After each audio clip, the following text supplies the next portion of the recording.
Hello there, friends and family. I think as soon as you subscribe to somebody on YouTube, you become their family. And look at that, we just lost a subscriber. If that's not a good sign for today, I don't know what is. We just went from 99,409 to 99,408. So either somebody played a practical joke and a very well-timed one to unsubscribe right as the show went live, or somebody watched one of my videos and said, I'm this gross, and just unsubscribed on their own accord, and they don't even know we're doing this event. But hi, everybody, it's me, Danny Rensch with Chess.com. I'm not going to be the only host today. We're going to be bringing on some other guests, some fun commentary to be had. We got some grandmasters lined up, including Grandmaster Georg Meyer, some regular Chess TV personalities, Amon Hambleton, Kazem Goulamali. We're going to play some variants. To start, we're actually going to bring on the newest Chess TV host that we've been bringing into the fold, and that's the poker superstar Alec Torelli. We're going to do a little bit differently than last time, where we asked him to not only do his first chess stream, but also play Crazy House. And we're going to do something that's a little more fun, where I'm playing Bullet and Blitz against the members here like we do, providing some educational tips. So get ready to start challenging me. In fact, I'm surprised that the challenges haven't started coming in already. Go ahead and start sending me challenges. We're playing Blitz to start, I think. While I'm getting challenges to come in here, and I'm gonna go ahead and bring on Alec and let him know that he can join the call. And we'll get started here.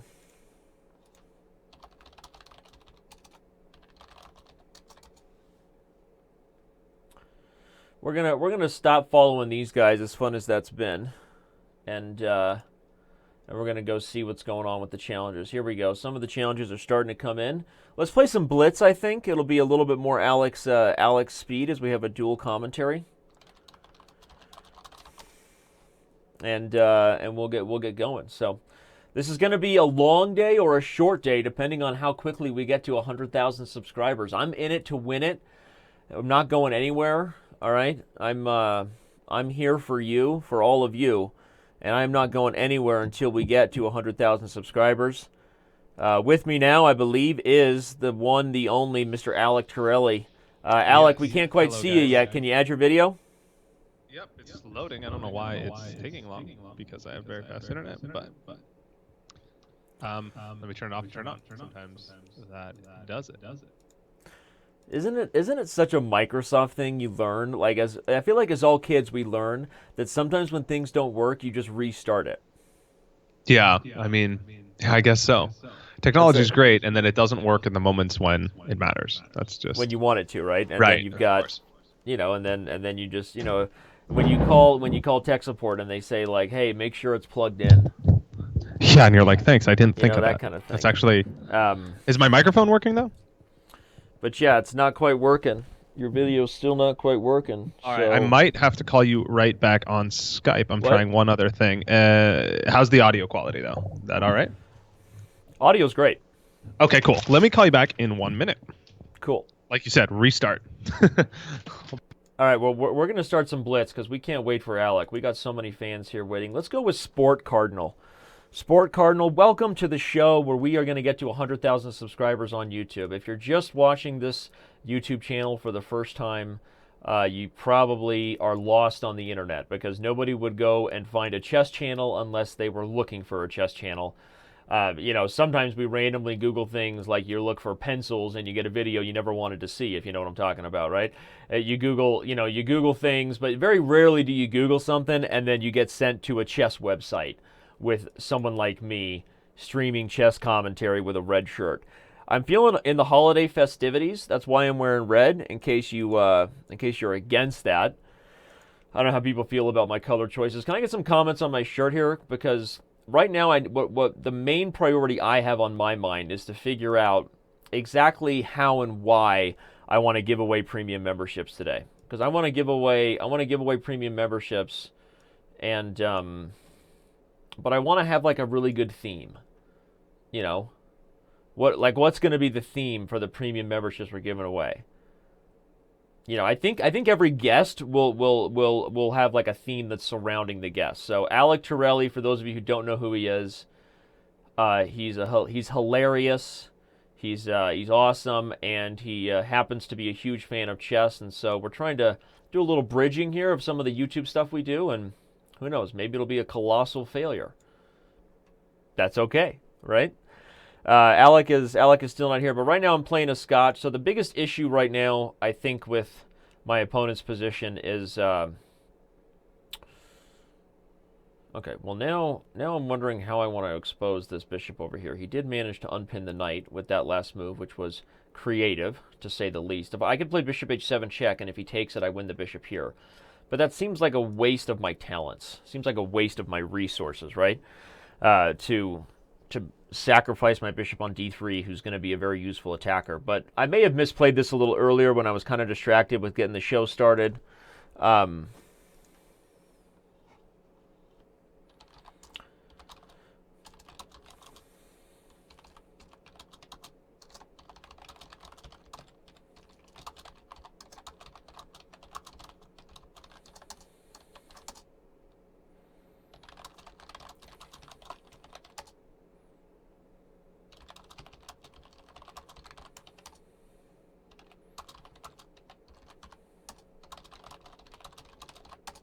Sorry about that, everybody. A little distracted there with some staff tasks. All right, so let's go after the bishop, because I may have missed a better opportunity earlier, but we're going to make sure we analyze the games today so that this is not just a random free-for-all of blitz and bullet chess. But let's make sure everybody learns something from every game.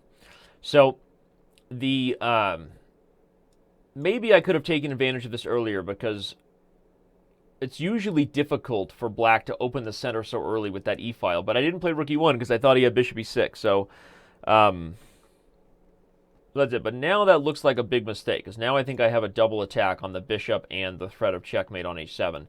Knight f6, of course, is going to fail to bishop takes f6, which means this game is already pretty much red rover. In fact, I'm just going to pre-move taking on d6, because no matter what he does, that is a good choice. That's a Sam Adams. Who knows? Before it's over, we might be having a Sam Adams on air. Am I right? Come on. Coffee time, though. I've already had 4 cups of coffee.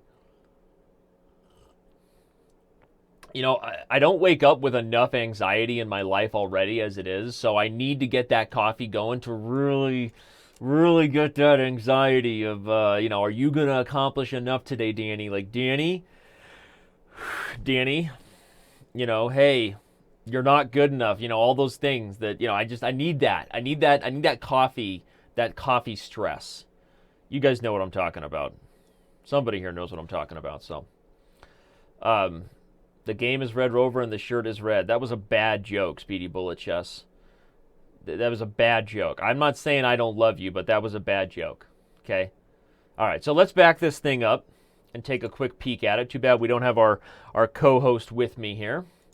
And let's take a quick look. So this was a Scotch, which I tend to play this variation with bishop to d3 against the Mises a lot in blitz and bullet. People have seen me do it in bullet brawls, and part of the reason is, 1, practical, it's less known, and 2, I've just gotten very comfortable with the positions and the structure it reaches. I don't know that theoretically it's in fact, I know it's not. I think e5, which is the main line of the Mises for the more advanced players here who want to know the opening theory. I think e5, this is the main line theory. It goes a little something like this. c4.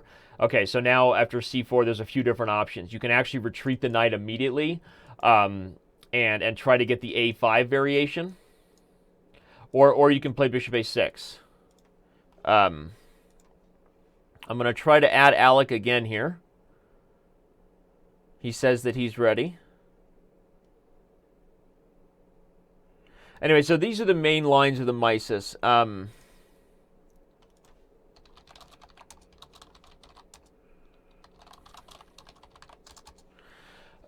But it's very sharp. It's a lot of theory, and it's also what most people know. So bishop to d3 has some advantages in mind. For those of you wondering what's the basic stuff going on here, the basic theme of this position is white has a better pawn structure and hopes to use it with the e5 pawn advance to get a good attack going on the king side. Alec, you there? I am. And once again, the video won't load. Huh. Here, try this. There we go. All right. There we go. Apologies. There we go. Technology. Awesome. All Awesome right. technology. Reset worked. Technology, am I right? All right. Okay. So I'm in. You're in, and you've been following the game? I clicked follow Daniel, and I see it there, but I can't click on your name. Oh, well, did you see my game? That's all that matters. No, I'm pulling it up. Okay, well, I just finished it, so no big deal. Well, there you go. We're Anyway, gonna get hello, everybody. Hi, everybody. This is Alec, and we're sorry about the Slight tech. the tech there. So what did you do? Did you pull the old like Cox cable tech support? You just restart? I just did the whole thing, yeah. The genius reset, and it worked. The modem, the Skype, and computer, the whole shebang all at once, so that no matter what the problem was, I got it. Got it. All right, man. Well, So we how do just I played a pull blitz your game. Well, I'm going to start a new game right now, and then you'll be able to pull it up. So that you can't see it right now just because I'm not playing a new game. So no worries. Okay. So we're going to start a new game right now since you're following me. That way we can get the commentary going. I was providing a little bit of analysis for the last guy I just played, but we want the commentary and the banter to start. So We need the amateur commentary, otherwise we need the amateur commentary because that's really, I mean, we feel a little bit lost without your questions. There you go. So let's play another game. So how do I pull it up? You just wait. It's going to come up as soon as I start it. It says you are now following Daniel Rensch, so I should. You should be able to see it as soon as I start. So I'm looking for somebody to play. Let's take on this guy right here. So, you can see the game? No, it says playing, but maybe I don't know how to click on it. Hold on, this is weird. Are there any multiple tabs open? Oh yeah. Oh no. You might be on the wrong tab. Yeah, that's possible. Hold on, let me open to focus mode. Oh yeah, this is you. There you go. I see you. Right. Oh, we're doing 3 minutes. Yeah, we're doing 3 minutes here. Yeah, I played a Sicilian. Okay. 1 minute is too much. Too much for you. Ooh, the pawn. So you don't want him to put the bishop there on the king. I see what you're doing. I just love the way you comment on that right there, because that's exactly what I would never say. Okay. It'd be like you playing like an ace and me being like, ooh, the ace. Yeah. Right? Yeah, that's true. But it's like, I'm immediately looking at the one move ahead thing, whereas you're looking at like 7 moves. So I just see the immediate like, oh, okay, there was a reason. So what are you looking at when you see this position right now? I see Give us some so we can get some educational analysis. Bishop fork with the rook on B2. I see like a threat there. Right. It's a strong position for your bishop because you control the whole center. That's pretty strong. That's true, Town. Oh, see, I would have taken with the queen there because I would have. Well, you can't because the bishop is on it. Oh yeah, obviously. No, I wouldn't have done that. Okay, I would have thought about it for a second. The only risk of it does open the king, but if he gives me a check, I'm just gonna block, just like I'm developing the bishop there now anyway. Dude, this guy's totally holding his ground. He's a 685. Yeah, he's doing good. Dude, shouldn't you have beaten him in like quicker by now? It doesn't really work like that. Like, I mean, the thing is, I would get that question. I would get that question a lot, like when my mom would like brag about, like my son's a chess master, he could beat you in 3 moves, and I'm like, Mom, it doesn't work like that. Like, you can guarantee that I'm gonna win, but I'm not gonna. You can't beat somebody in 3 moves, no matter how bad they are, because unless they self-checkmate, like it's just not gonna happen, right? Right. And it's like what makes you a great poker player is that you approach every hand the same, even if you might know that somebody's a fish and they might make like a simple mistake or something, right? I would assume actually maybe that's an actual place where chess and poker do finally go their separate ways. Because like what makes a strong chess master, Alec, is I play the same way against a super GM as I would against somebody who I know I could probably beat in 12 moves if I played like an idiot. But in order to win in 12 moves, I have to create a bunch of silly traps, which are not very sound. Like what I'm doing right now is just like outplaying him. Yeah, it's totally different in poker because you have to adjust based on your opponent. So you're just always playing like a game theory approach. You're just always playing solid. Doesn't matter who your opponent is. You're just and like even in a simul. So sometimes like in a simul where you're sitting across from like a simul's where you play more than one person at once. Oh, right, of course. So like even in a simul where I know I'm playing a bunch of people who are just kind of there for the experience, and I could probably beat them if I played the 4-move checkmate. Yeah. Like that's a good example of a scenario where you don't. I think that was a mouse slip. I think he meant to play rook to d6. That's a good example where even in a simul, Alec, against 50 different people where I could win with the 4-move checkmate, I would never purposely play openings that are terrible just to win not quickly. Solid fundamentals, yeah. Exactly. So, like, what does that mean? Yeah, it probably means that some people who would have lost in the first 5 minutes end up lasting an hour, but it means that in the end, I'm probably winning 59.5 out of 60 games, right? Like maybe one draw, because I just play like high level chess. You see what I'm saying? Smart. Yeah, so that's like maybe that is actually a difference in terms of the parallel, right? Between because you're basic, like if you see a fish sitting across from you and you know you can bluff him, you're gonna do that every time, right? Right, of course. You're just gonna exploit to the max. So this guy's pretty damn holding his own, given that he's a 685 against a 2400, right? Like, I mean, it feels like you would have expected to be more ahead at this point in the match by now, right? I mean, he's gonna lose on time, sure, but I'm just but again, like I think I don't really think about it like that. Like, yeah, maybe, yeah, no, okay, you're right. Yes, on average, most people who are 600, like a huge blunder way earlier than he did, right? Right, exactly. But sometimes too, I mean, when people like know they're playing me on a special show, like they're really focused on. Right. Is that like coffee or tea or what are you drinking there? Let the fans know. It's I have a whole concoction of different cocktails I make in the morning with tea and matcha and coconut oil and a bunch of stuff. So I experiment. Tea and vodka and coconut oil. That no, sounds like matcha tea, not vodka. Oh, okay. I thought you said vodka. No way. Okay, good. Okay, good. I was about to say, like, are we about to confront Alec on air about how that's not normal? No, absolutely not. I'm due. Anyway. So, if you go through that game with me here, just click along with analyze. The moves. Start in the beginning, and just what we need to do is actually let's see. I'm going to analyze this game. I've never been able to.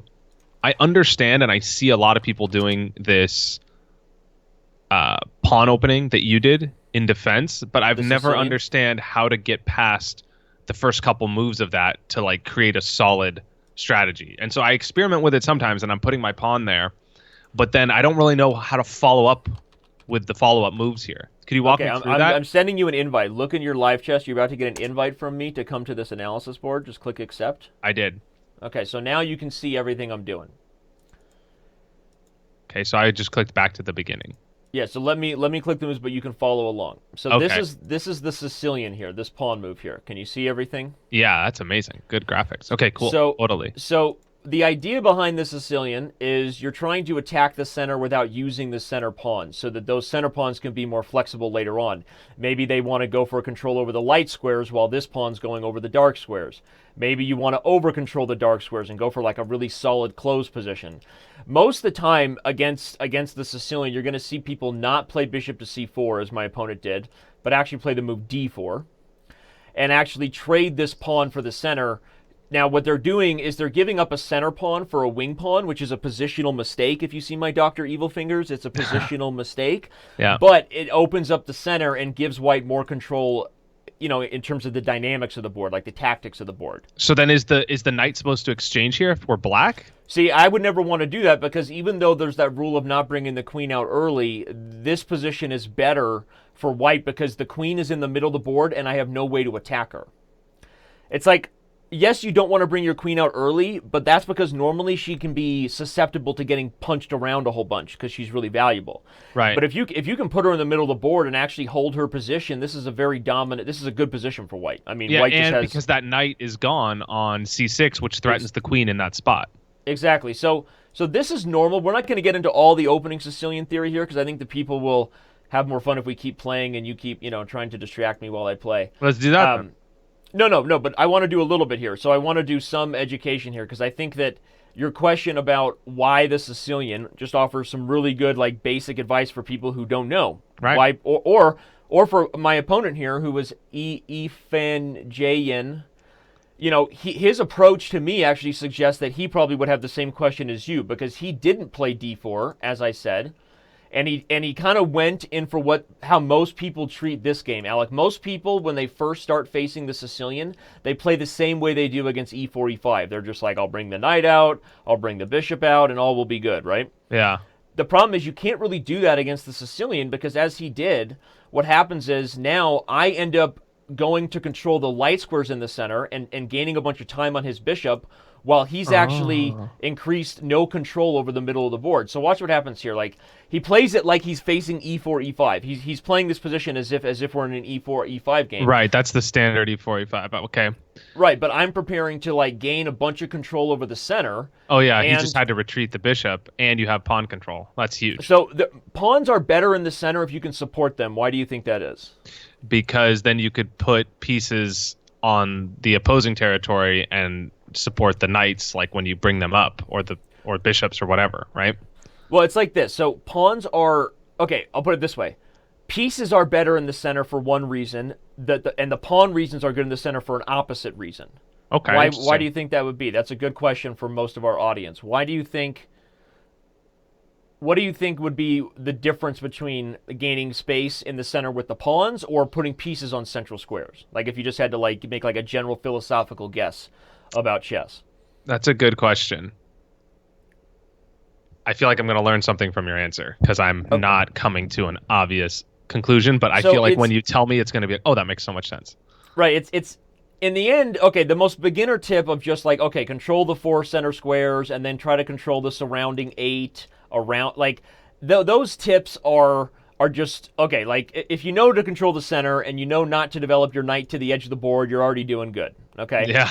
But this is, I'm explaining like a deeper philosophical point that's a little bit pointless, but it has like eventually some merit to understand, which is if you can control the center with pawns, the reason why that's favorable for you is because your pawns are less valuable than their minor pieces, which means you're restricting their pieces. None of these squares are accessible by white because you'll just take their piece. Right, so you're using a less important piece to threaten their more important pieces and preventing development. You're like the whips keeping the lions back. So when pawns are in the center and when you gain space with pawns, the big advantage of the space you're gaining is you're restricting your opponent's mobility. Right. The pawns themselves, like, okay, this pawn in the center doesn't attack better because it's in the center than this pawn on c5 or whatever, right? I mean, they all only attack one square at a time. Absolutely. Whereas with pieces, that's actually not true. Like, a knight on the edge of the board is actually much worse than a knight in the middle of the board, right? A knight in the middle of the board is much better. So what I'm saying is with pawns, you want to be careful. If you advance a pawn center and you can't keep them there, like they get undermined and attacked and weak, then it's dangerous because that's where all the minor pieces are coming and they're going to be under fire. But if you can gain space in the center with pawns and then do what I did where I just expanded like crazy on the queen side, you're going to get a huge space advantage because pawn's advantage of advancing is that you're restricting and threatening to trap your opponent's pieces, whereas pieces' advantages of being on better squares is that that piece itself has better mobility. Does that make sense? Absolutely, and that's a great point. Okay, I don't know if that helps or not. It does. I mean, everything helps. So this was a mistake. This guy just voluntarily took on f6 for no reason. I think he thought maybe he could in this position here. Yeah, you're following me, right? Yeah. So he took on f6 with the bishop. There was just no reason to do that. Yeah, what's he supposed to do? Just develop more? Yeah, just develop more. I mean, really, like is c4 a really bad move to kind of like open up the center more and get his bishop there and get your piece out of the way, or are you just going to play d4 with your pawn? Like, what is that? Is that a bad move? I mean, probably it's not the best move because, yeah, you're kind of turning your own bishop into like a big pawn, sort of stuck behind the structure. Right. So what do you do there? What do you do there? How do you get out of this? Because I find myself kind of in defense in spots like these against better players where, you know, they develop the Sicilian better than me. Here? Yeah, like the knight. I mean, it doesn't seem that great either because then the pawn comes up as well. That's a good question. So a big part, first complete the development. So don't make a voluntary trade that gives up the bishop pair. That's the first thing. Don't do that. Secondly, get the development complete. So if knight c3 had been played and I had castled, let's say we're looking at this position and this is one that you would have in your games, right? Yeah, or I would expect my opponent to have played the pawn up to d4 to threaten that knight that just can't really go anywhere.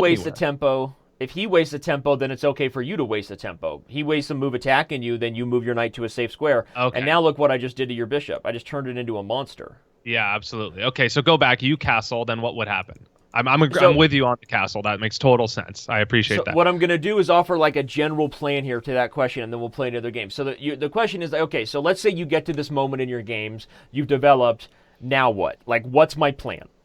Okay? There are several ways, like the basic fundamentals of finding the plan. Like, first thing is you should ask yourself, okay, are there any obvious targets? Like, if you have the ability to gang up on a particular piece or square with a whole bunch of pieces at once, like that makes sense. And that's usually like a good sign of where your pieces should all be attacking together. In fact, the more I say this, I'm actually wondering if I castle now, this almost makes a little more sense because he could actually go for a huge exchange and win the d5 pawn. It's not like winning for white or anything because I end up winning this pawn in the end. But if I wanted to avoid that, I might have to do your move. I might have to do some other move to defend the d pawn. Yeah, but I see I'm lost here with the sort of philosophy, and I think that I really like your teaching style because instead of just saying you should move this piece, you try to teach people how to conceptually think about what to do, and that really helps when you say, hey, take all these 3 pieces and go attack their weak spot, and then like that should be like how you think about what to develop, because you're going to always be in a different spot and you need to have an idea of how to think about what to do. So you would attack, if you're white, you would go for like the weakness in the center, maybe around the d5 pawn, in combination with the strength of your 3 pieces that are highlighted in red that can attack that. Exactly. So the number one way you find a plan is the conceptual thought of that is, yes, like what's a target that your pieces can work together against. Not I like just, that. I'm going to have this one random guy do this. And in fact, in some ways, Alec, actually all 4 of these pieces are attacking d5 because indirectly this piece is removing a piece that defends d5. Yeah. So actually all 4 of those pieces are working together. The next way you find a plan is you look for open lines. So let's say you don't have a clear target. Yep. You look for where are the open files and where are the open diagonals, or where are this is the next step that it sounds so basic, but it's one that's often not taken. If there's like an obvious open file in front of someone, they're like, oh, I know to put my rook there because that's an open file. Yeah. But where they mess up is they don't anticipate which files are about to become open. So the first answer of how do you find a plan after you develop? Number 1, is there a target your pieces can work together against undermining? Number 2, are there already open files and diagonals? If yes, get your pieces to their most potentially dangerous positions, which are the open files and diagonals. But number 3 is, okay, if there aren't those things and there's no clear target, when I look at the pawn structure, what do I see as what's about to become open? What's going to change here? What's the potential? So you might put your rook on a square where even if it's not open yet, you look at the tension and you anticipate that at some point that rook will be useful tactically in the board. Yeah, I like E1 with the rook. I would have said that would have been a good move. Whereas some of the other things you said, I was lost on. I agree with that one. That one seems another way to think about it, Alec, is maybe the D file is the one that becomes open. So maybe a move that white looks to play is a move like this, because it anticipates at some point the D file will actually be the file that's open, and I want to clear the D1 square so I get my queen out of the way. I wouldn't have thought of that, and I really like that. And then you open it up for the rook and the queen on the E file, and then the rook on the D file, which is stronger than the queen on the D file. I really like that. That's a good one. So what are the 3 basics way we've answered your question, like for future plans? Like, where can my pieces work together to undermine a target, a common goal? Look for a common goal. Number 2, if that doesn't exist, where are the most obviously open and available squares? Files, diagonals, squares, right? Yeah. Number 3 is if there's none of those, where are the open files and squares that are about to become open? Going to be open, yeah. Right, so you see rook e1, but now you're learning to think even deeper. Like, maybe I clear this one because this is actually the file that's going to be open, right? Well, and it gives you both options. It gives you e1 with the rook, and it gives you d1. So it's like doubly strong. So then the last one I would say next is, what if you're in a position that's definitely never going to become open? And I'm going to kind of play some silly moves here just to kind of get it there. Forget about the pieces. I'm just going to show something because I want to show, like, so what if you're in a position a closed game type of thing? Yeah, a closed game that's not going to have a clear target to undermine. Yeah. Not going to have open files and diagonals. Who is telling you what to do then? Well, then what you need to listen to is the pawns. Your pawns are like a massive spear headed one direction. Okay, they're like a massive wall, and so if you're in a closed position, the last thing you want to do is try to swim against the river and try to attack over here where you have no open lines for any of your pieces. Okay. What you want to do is attack over here. 1, 2, 3. Easy open diagonals where if you just start remaneuvering your pieces, you're going to find ways to bring pieces over to the king side. So who's leading here? Okay, I just made up this position by kind of fooling around. Yeah, that's fine. I mean, the position is probably about equal. I mean, look, black is a little bit ahead in his pawn storm because if you do the same thing for black and you look at the potential of his queenside, black is about to play a move like b4 and start to create some threats. That said, white's open part of the board is facing the king, which means that if white can get some mobility going over there, white might have more of a potential to get an attack. Yep. This is interesting too, because these closed games are, like you said, conceptually totally different. Right. And you don't want to be going against the current. That's a really good. That's like no, but I good thing to love remember. your question because that's the whole point. It's as basic as it is. Let's start another game for Danny. Yeah, let's do it. Is it led to the answering of a whole bunch of questions? I'm going to play a slightly stronger player now. We'll see how that goes. What were all the questions we just answered? You asked, like, what do you find a plan? Well, now you have you have a checklist, right? Is there a common target in this position? Is there something I can undermine that my pieces have an easy way to coordinate together? Number one. Number two, where are the obviously open, accessible files, diagonal squares? Like, where would my pieces be better if I could get them on better squares, right? Yep. And then where are the squares going to be? Ooh, that's an interesting move. I would not. Right, and then the last one, the most advanced one, is the pawn structure one. Think about your pawns, listen to your pawns, they're talking to you, and you want to swim with the river. Swim in the direction of your structure. I really like that gambit there because then you got your bishop developed. Word, homie. Word. All right, let's give away our first premium membership, and let's do it in honor of Alec. So, Alec. Thank you. Here's what we're going to do. You're going to watch the chat, or someone will give us answers. If you can watch... Can you watch both the Chess TV chat and the YouTube chat? Because there's people at YouTube commenting too. Oh, I could, but I got to pull it up. I have the Chess TV on. Let me... Okay. YouTube.com/chess. I'm also trying to watch the game, which is not... Oh, I'm sorry, but I know the best question that... So let's have the first person who can guess Alec Torelli's favorite part from the movie Rounders. Ooh. I gotta think about favorite part. Or actually, what's the part of Rounders that's the most fake as a poker expert? Don't say it. Let's see if other people can guess it. Is that a good one? What's a good one to do for Rounders? Yeah, how about just my favorite part of the movie Rounders? Okay, Alec Torelli's favorite part. Alec Torelli, poker star. You have to guess his favorite part from the movie Rounders. First person to guess it is going to get a diamond membership. Ooh, that's awesome. Are you looking at comments? On Chess TV. Which one? Where should I look? Because I don't want to be. I don't want to. I don't know. Let's let people guess for a while, then we'll scroll back. That way you can focus on the game here. Yeah, for sure. I'll scroll back, and then the first one I see. It might not even be the first one. It'll just be the first one I see. But everybody throw your answers in there because I might see a random one first. I'm going to guess your favorite part, and you can't say yes or no, is the part where... Yeah, I'm not going to say anything, but I want to hear your guess, too. Yeah. Probably, I'm going to guess it's one of the scenes with John Malkovich. Like, that's a for sure to me. You can't say yes or no. I'm not, but I see how you're trying to narrow it down. I'm not going to say yes or no. So I'm going to guess it has to be one of the scenes with John Malkovich, but it's not the most Teddy famous KGB, one. Teddy KGB. Just for I'm going to guess it's not the most famous scene, though, with John Malkovich, the one that most people quote. Okay. So that's going to be my guess. And this guy's actually playing phenomenal chess right now. I need to focus. Thanks for distracting me. Yeah, this is all your you're fault. Also running out of time here. I mean, it feels like, to an amateur, it feels like White's winning here. He is a little better, actually, because I misplayed your bishop's kind of like hopeless. Well, it's not hopeless unless he blockades this square on d4. But I don't like that I've had to play some defensive moves. I meant your F bishop. Like, it can't really get out, right? I mean... Well, you have to remember, like, there's classically blocked, which is, like, by the pawns, so now there's a structural deficiency, or a piece that's just not in the most fighting position right now. Like, that bishop has an open diagonal, I'm just not really using it right now. Yeah. Like, it's not a permanently bad piece. Okay. Also, the white bishop's kind of in trouble, too. I mean...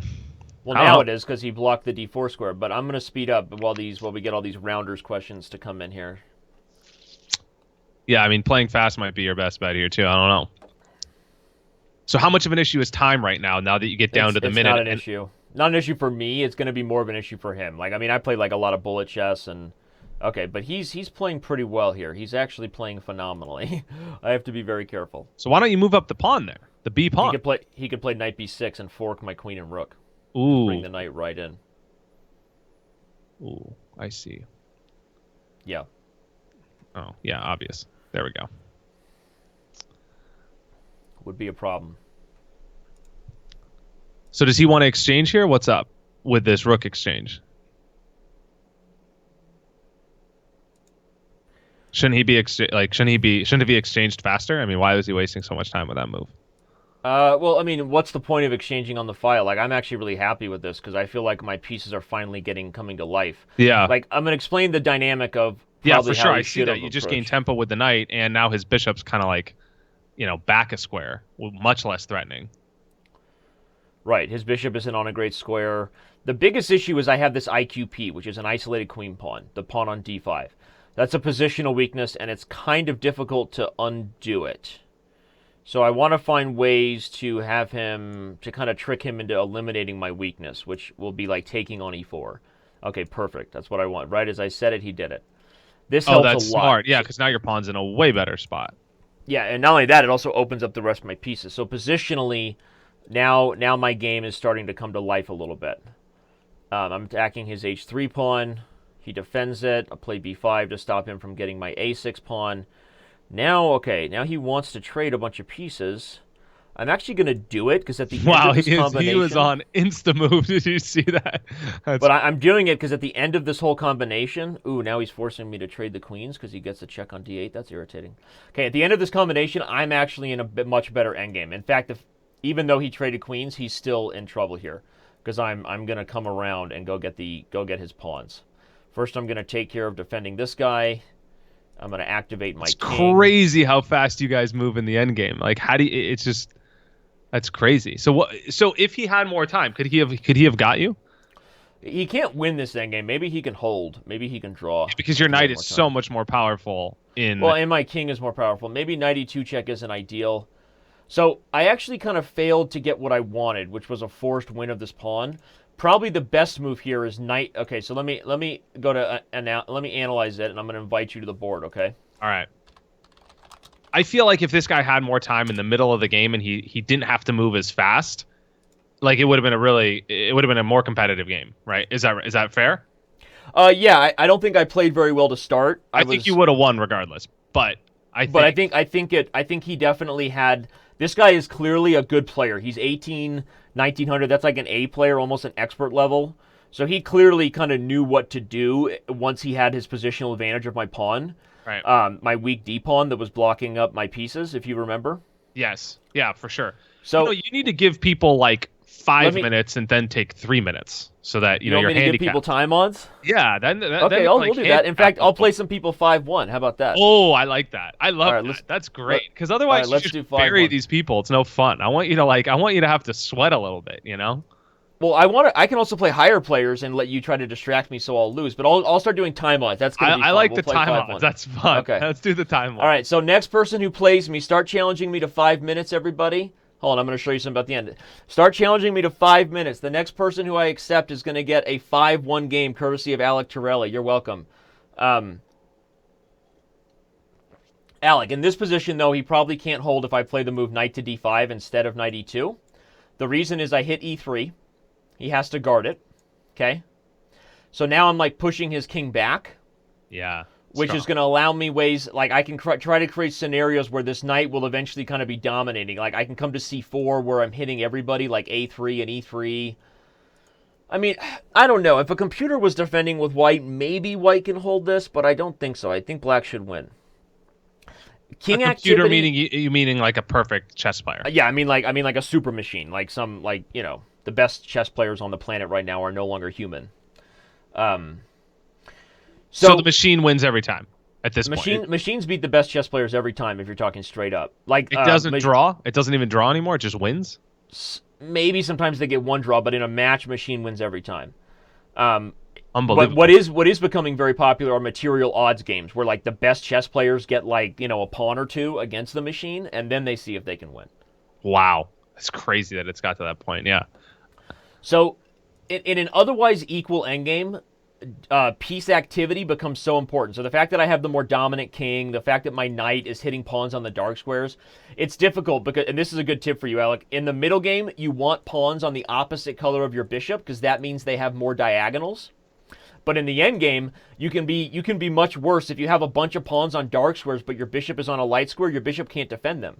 So if the knight starts poking around at the dark squares, the bishop might feel helpless. While the knight is so versatile in the end game because it could go light and dark.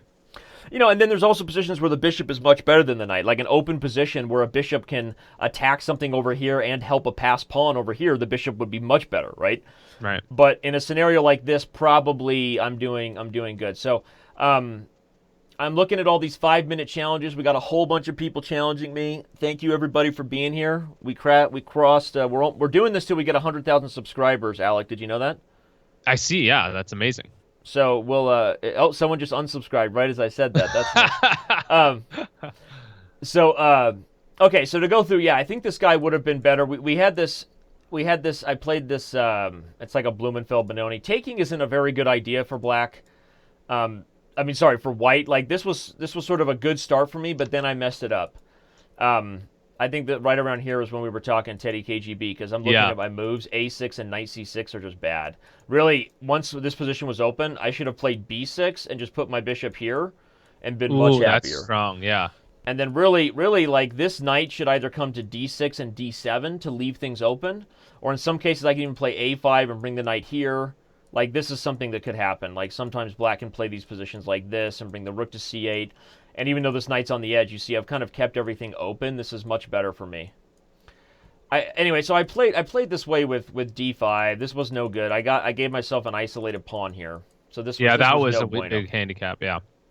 And as soon as he played the move queen to B3 and brought the rook to D1, like he was definitely better. This is just textbook. White has positional pressure against the isolated pawn here, which keeps all of black's pieces sort of blocked. And are these losing for black? No, but this is much worse. This is not ideal for me at all. Really, you're right. With more time, this would have been a different game. Yeah, it would have been interesting to see, because I could see the threat on that pawn, and like your knight can't really develop. But it's interesting. All right, so you go through the Chess TV comments. I'm going to go through YouTube. Let's see if we can give somebody a diamond membership, because we want to do that. My answer's hard, so I'm not sure that anyone's going to get it. But I don't want to say it yet, because I want to see if someone got it. If not, we'll do another.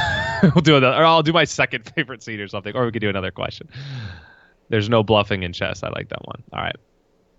There is no bluffing, but I'm trying to scroll through the comments. I scrolled all the way back to kind of give precedent to the people that might have guessed it first. So let's see. All right. We're looking to give away a diamond membership. Meeting Johnny Chan story, no. Matt Damon outsmining the champion, no. Meeting Johnny Chan story, that's not a bad one. That's a good guess, right? That's got some. So I think the meeting Johnny Chan story, that's a good guess by that guy. I'm looking for a second best one too, just to hang on to that in case I don't see my winner. Right. Okay, I'm looking at the YouTube chat. Throw them out to me if you hear guesses that are cool. I think Alex's favorite part is when the villain shoved all in over bet with the nuts, and he got called off with the no.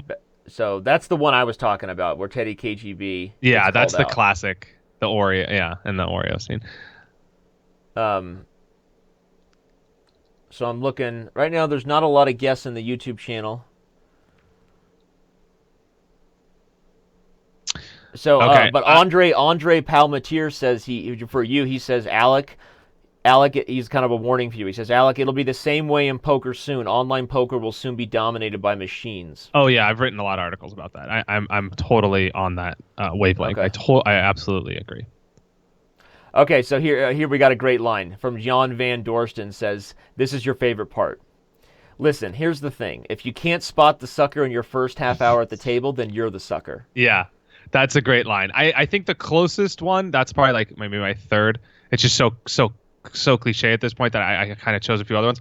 I have my second choice, which is Losh G, scene where he reads the judge's hands and they all fold against nothing. Where he goes in the room and he's just like, totally shows off in front of everybody. Right. And he tells everybody what they have. I just thought that was so baller. And to some extent, if we talked about what's real and what's not, like at a high level, if you do walk into a game and you observe it, if you have a really expert poker player and they're watching a bunch of amateurs, in 5 minutes they can do something similar to that. And I thought that for Brian Kopelman, who's the writer, to be able to understand that that's possible and how to do it in such an eloquent way is impressive, especially back then when hand reading was not as profound as it is now. So that was amazing.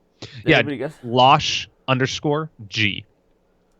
Losh_G. Say something in the Chess TV chat so we can congratulate you, and let's get that guy a premium membership. Yeah, I'm gonna copy and paste his thing. This guy. So well done, buddy. Losh G, you are the winner. The judge hand. That's a great. That is like one of the most inspiring scenes right there. That's absolutely. phenomenal. Especially for a professional poker player, seeing that you're like, holy moly! Yeah, If I could do that one day, that's amazing. So I do love the if you can't spot the sucker in the first half an hour at the table, then you are. I like that line though. That's a good one. I would say that the accurate one is if you can't spot the sucker before you sit down. It's probably you. I would say that's more accurate.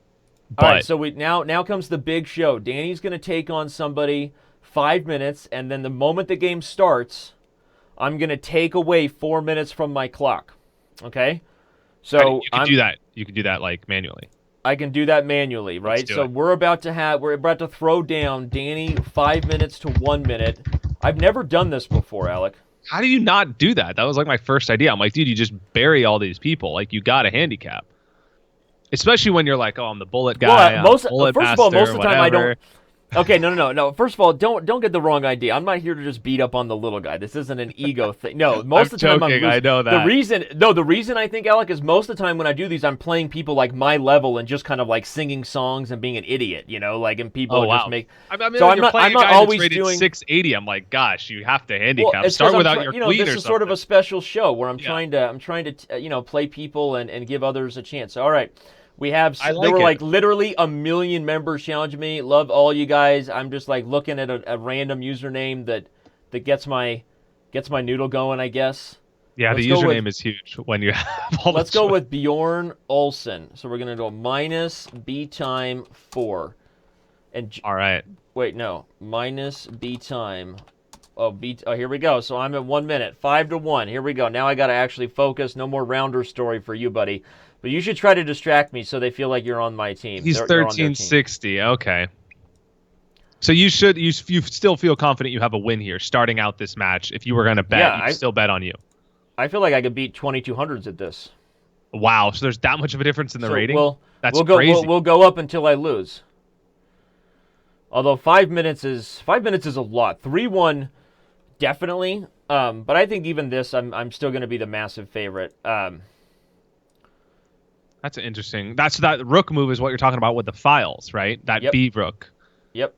Like just understanding that your bishop threatens that piece too. In the future. Right. Yeah, I see it. Precisely. So now I'm trying to get the action going if he takes, but this is 5-1. This is going to be fun. He's taking his time. He's being smart right now. And why wouldn't he? That's his biggest advantage. Well, I mean, a lot of people actually blow it when they're up at time odds. They try to play fast and flag you instead of focusing on playing good moves. You have to play good moves against good chess players. Because even with 1 minute, I'm still going to play good moves. Like Hikaru Nakamura, Magnus, we've done blitz matches with the best players in the world, and they still play pretty good GM level chess even in bullet. And so the point is, you have to play good moves when you have time odds. The worst mistake people make is like I said, trying to flag somebody. Flag them means get them to run out of time? Yeah, that's what timeout. Like in chess, we use the term flag. Yeah. So it's like that in poker. Like, I mean, it helps to be able to think, but if you have to play in like 10 seconds of decision, you're still going to play very good. Like, Right. Not as good, but very, very good. All right, we be rocking right now. We be rocking. So now you're thinking you're going to put your knight up on G4. I'm actually going to be a little more solid. I'm going to play queen to D6 first, hit H2. Then I'm going to try to use my center pawns with E5. I was just calculating whether I'd even waste queen D6 first or just play E5 first, and he answered my question since now queen D6 wouldn't game a tempo. So why play queen D6 if he could play knight B5 and attack my queen? So I'm just going to use my big pawns in the center. So that's why you kind of keep them reserved there in the beginning, because you don't know what you're going to need them for later. Well, in this position, this game, it was partly two things. One, I just hadn't had the time yet to advance. Like, I was focused on doing other things. Yeah. And two, I think, yes, I mean, you maintain flexibility when you don't just advance your pawns. So now... You're in a dominating position now, because now he has to retreat. Yeah, this is good for me, but what I'm considering is, should I be all in risking it right now and looking to make, like, sacrifices on... Yeah, the bishop. Or no. If he didn't move his queen back there, you might have done the bishop sack to open that square up in front of his king, or no? Too aggressive. No, exactly. That's exactly what I would have done. Oh, wow, okay. Yeah. Because it's hard to know when to do those like kind of Hail Mary sacrifices to lose a lot of points, but to gain, tempo. So that's interesting. That's an interesting one to review. I just took way too much time on that. I was calculating something I shouldn't have I should have just moved instinctively. That was a practical mistake by me right there. I should have played faster. But what's done is done. 24 seconds. So how risky is it that you run out of time now? You're over half. Well, if you start, eventually you can pre-move, which means if the moves are obvious, you can make a move before your opponent has even fully moved. But just by holding the piece over the other piece and like being about. Exactly. Yeah, exactly. So if you pre-move, then, I think you can make a lot more moves than you realize with not very much time left. And now he's weakened his king so much that it's basically over. There's no way to stop the move rook h5 coming, which even if he takes on d8 and trades queens, I don't even take the queen back. I just bring down the goods on h1. So he knew that, so he gives up the queen, which was the best move. But now I'm going to be pre-moving my way to a mating attack here. Yeah, you have a queen, he doesn't. I mean, that's really strong. Right. Well, he had to give up his queen, because if he moved anywhere else, I was mating him. Yeah, absolutely. You just bring the rook down. So he saw that. Good for him. And now you got this pawn attack going. He's just in an array of trouble. Now. So should he retreat with the knight here? Yeah. I mean, it doesn't matter. Yeah, I mean, he should, but it doesn't really matter. I'm just going to, I'm going to start pre-moving my way out here. And just, where, he can't play moves that disrupt my plans, so I'll just, play really fast and just create a mating net against his king. Oh, so you're going straight for the king here. You don't even care about the pawns or, Well, I'm trying to undermine his king's position. Yeah, but you got 10 seconds, man. I mean, this could be... Maybe I'm wrong. This can't be closer than I think. Oh, yeah, you have the queen there now. Yeah. I mean, yes and no. It can be and it can't be. Now it's going to be a forced mate. Oh, no fun. This was kind of good, this timer thing, because you're down to 10 seconds, and it's like... No, I mean, I'm going to lose, so this will be fun. This is exactly what I'm going to play next. So, all right, here goes. Next challenger. Wow. Next so if this guy was better, I think we might have had something interesting. Let's take on a slightly higher-rated foe. Yeah. Let's move up until, we find the threshold. Move up in the world. All right, now we got this next guy here. Ooh, 1,700. I like his chances. All right, so we just jumped up 400 rating points, and we just gave me 1 minute. And you're black. So that's. Yep, I've been black in every game, by the way. That's. Oh, yeah, that's true. No, that's been kind of weird, actually. I don't know. I don't know why that's happened. Maybe the players are purposely challenging me for me being black, and I'm not noticing. Yeah, I mean, why wouldn't they try to get an edge? I've got a lot of challenges sitting over here, but we set up the server so someone can't be totally spammed out and the server fails, so that it's limited to 20 at a time. But every time I accept everybody, so the door opens up to re-challenge me. So the point is the server's limited that I can only receive 20 challenges at a time. But once I start a new game, it kind of the door opens up. So once this game is over, you should try to challenge me and get some new challenges in, for those of you who feel like your challenge may have been missed. So does he change here with the pawn? Or does he push? He can't push, otherwise you take it. This is all theory, actually, so far. And this guy's a diamond member, so he pays for a premium membership, which means he's got lots of access to our educational tools. This guy's probably a pretty good player. Yeah. So this is all theory. So this game could have been predicted up to this point because everybody played by the book, basically. That's what theory means, yeah. So it's in poker, I don't know if there's a relation to that, where someone's just playing 100% the way you have to play that hand, I guess. Yeah. And so how do you get an edge when that happens? How do you deviate from the theory to do something they've never seen? Isn't that what you have to do? Eventually the theory ends. Or at the highest level, sometimes they play a game all the way out to a draw. Because they both just understand the theory so well that the game is basically predicted. Yep. So depends on the level of the players and how well they're prepared, but it happens sometimes. I mean, I've had games that I won 100% on something that I worked out at home. This is getting a little weird now. So he's deviated from the theory a little bit with this pawn thing. Yeah, he's playing really well though. Okay, I think he should have made an effort to stop me from doing this. Wow, this He is should have kind of weird. I've never seen this one.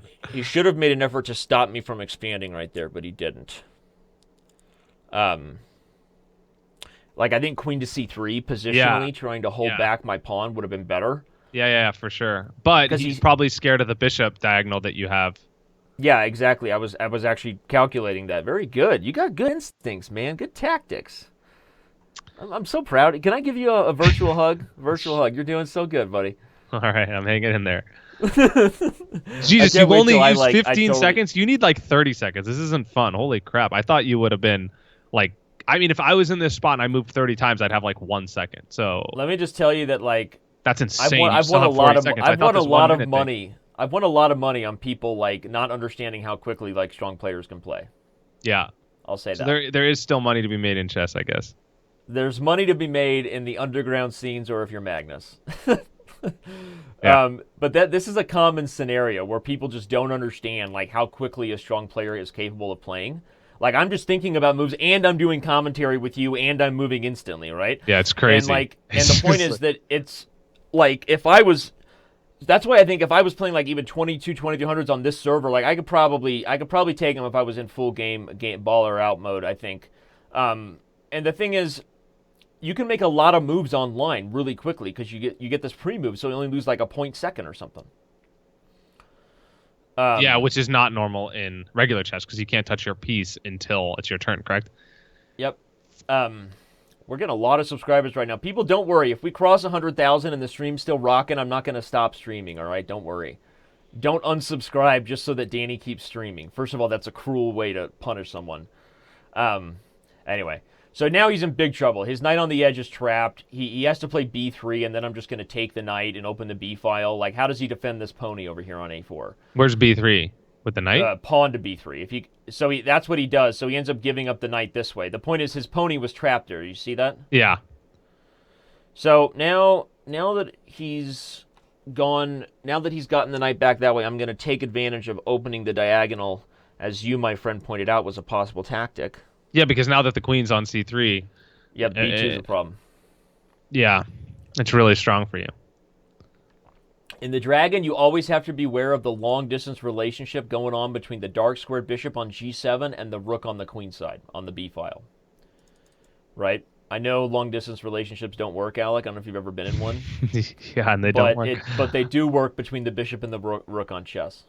So you're already thinking about the rook on b2. I'm already realizing that my rook and my bishop are going to have a party on b2 at the white king's expense, and it's going to get wild. Things are going to get weird at that party. I see that. Oh, yeah, now he's in. Yeah. So the point is, in the Dragon, Alec, you just always got to be aware that little long-distance one-night stand is going to happen. It's happening. I get it.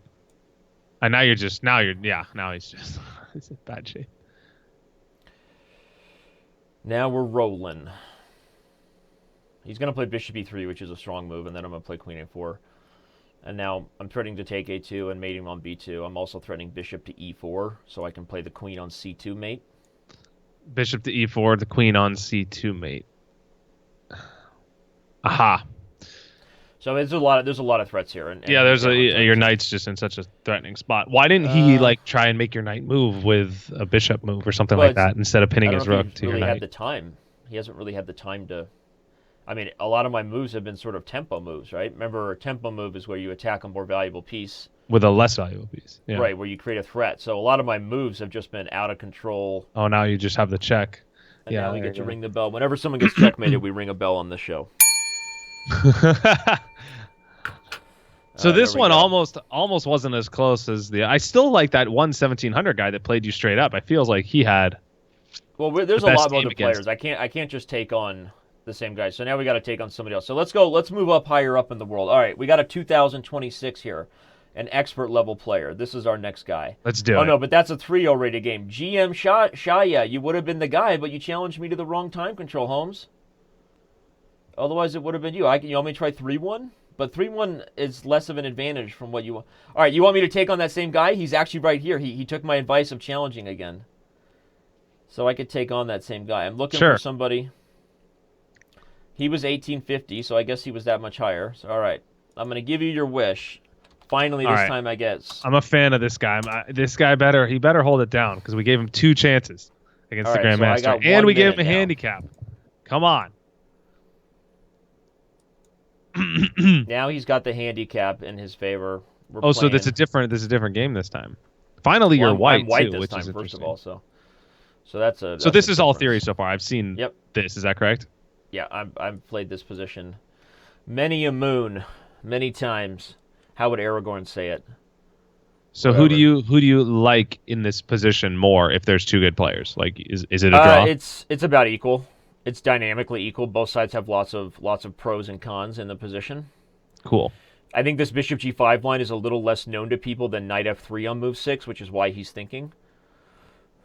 So is that what you try to do when you're against, like you said, you always try to play a really good theory game, but sometimes for your own experimentation, you try to like put them in situations they've never seen because you're going to adapt more to situations that are. It is partly possible if you can. You can't really go out of your way to do that because it'll just backfire. You can't deviate from theory too much because there's something. Yeah, because I mean, a good player is a good player. I mean, if you get too far out of control, it doesn't matter their rating; they're going to beat you. Right. But yeah, I mean, you might try to play a line that's a little bit less known to expose their lack of theoretical knowledge compared to you, if possible.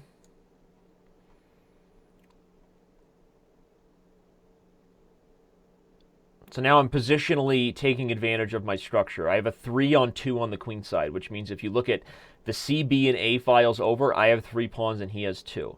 So he's doing the right thing to try to take advantage of that or try to change that dynamic. He's trying to change the structure dynamic there, but it's very risky for him. Because yeah, you have a big threat with that.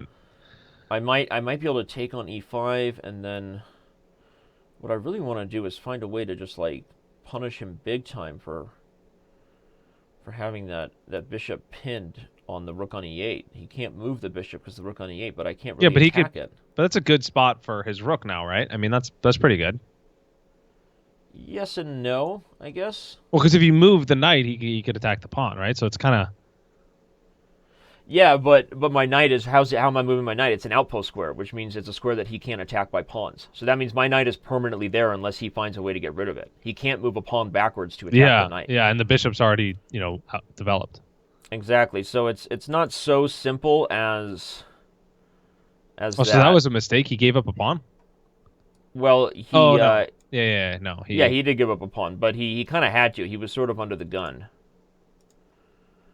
He needed to gain some position back in the center, right? Yeah, exactly.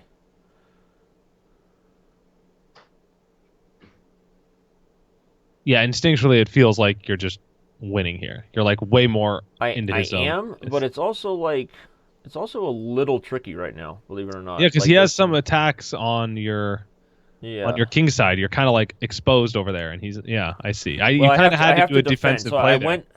If I defend his threats, I'm easily winning, right? Because I have this outside passed A pawn that is just game over.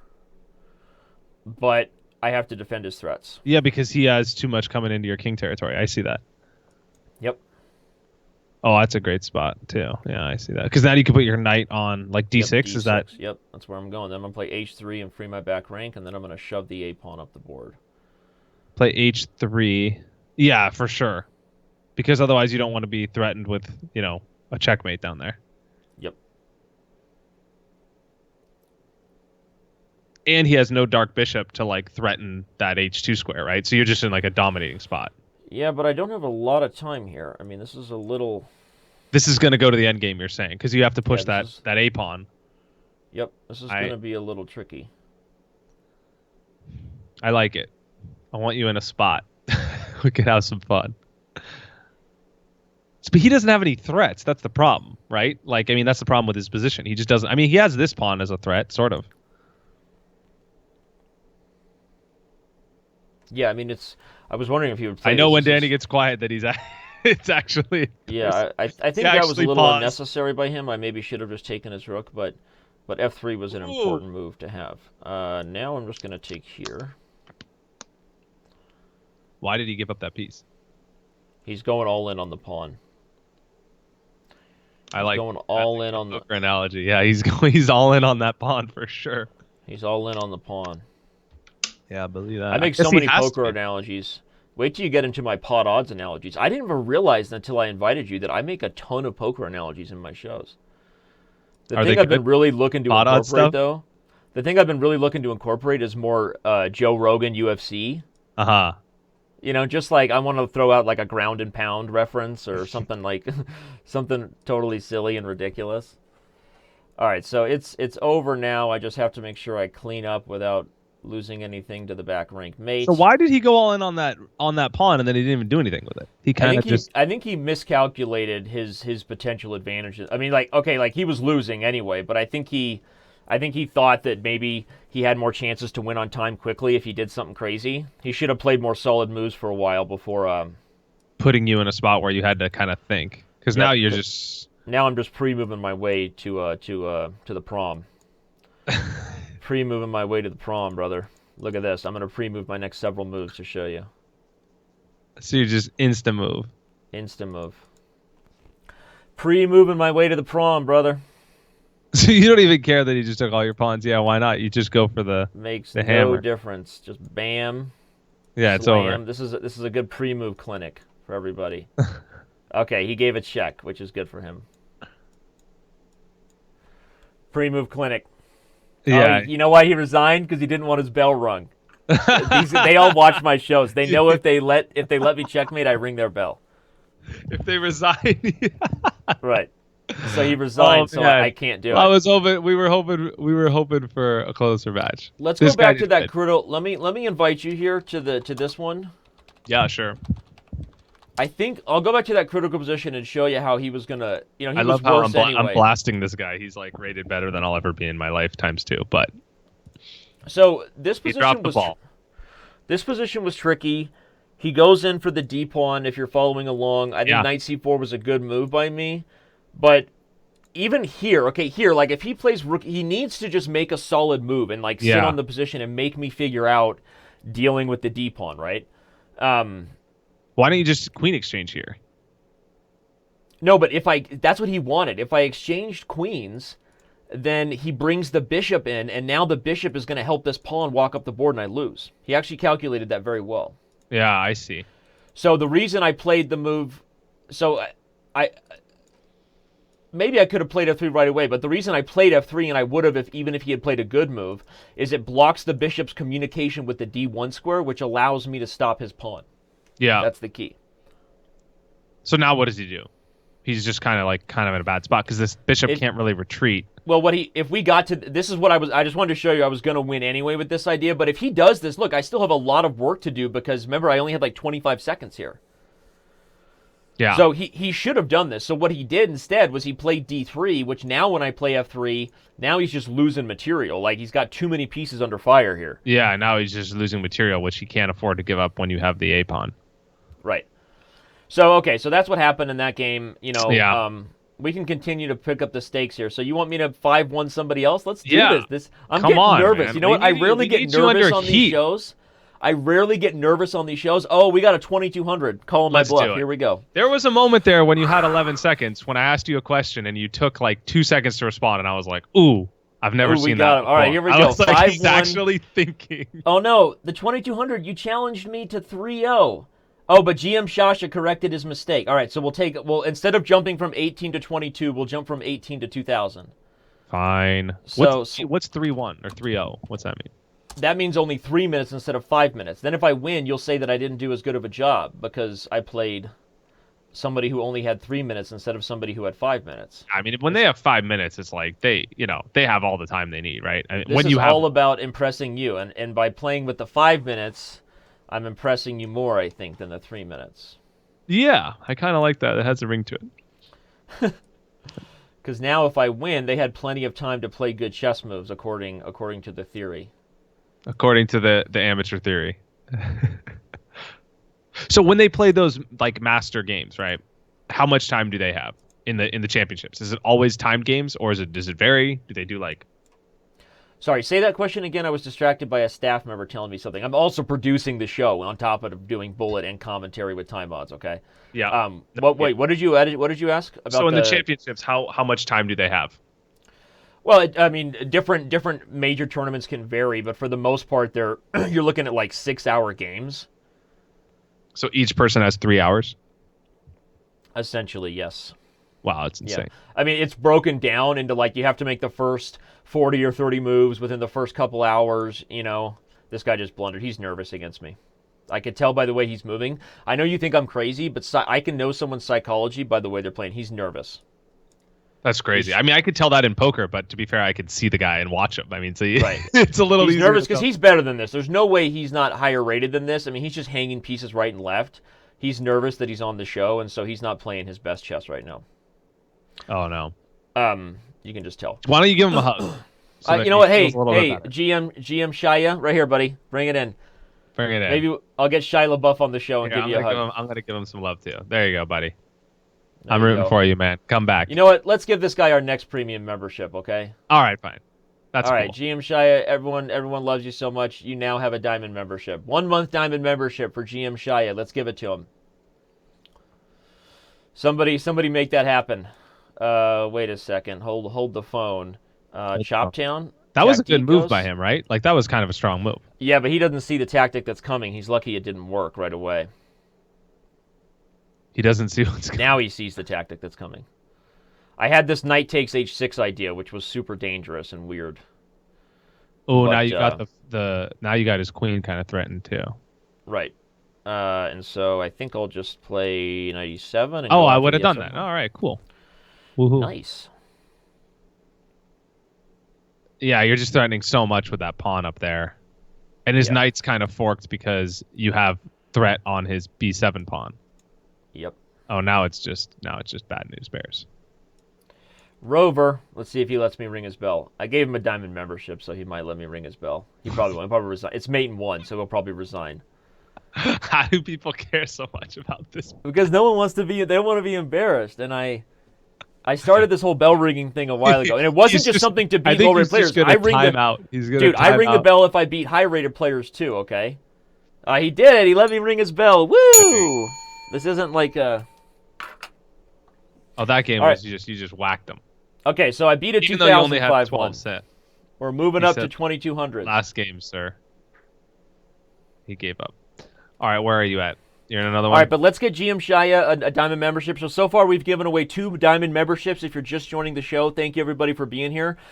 We are at 99,955 subscribers. So we are going to be crossing 100,000 subscribers momentarily. Alec, you're going to be here for this big moment. I never knew I would share this with you. Yeah, who knew? This is cool. That's really impressive.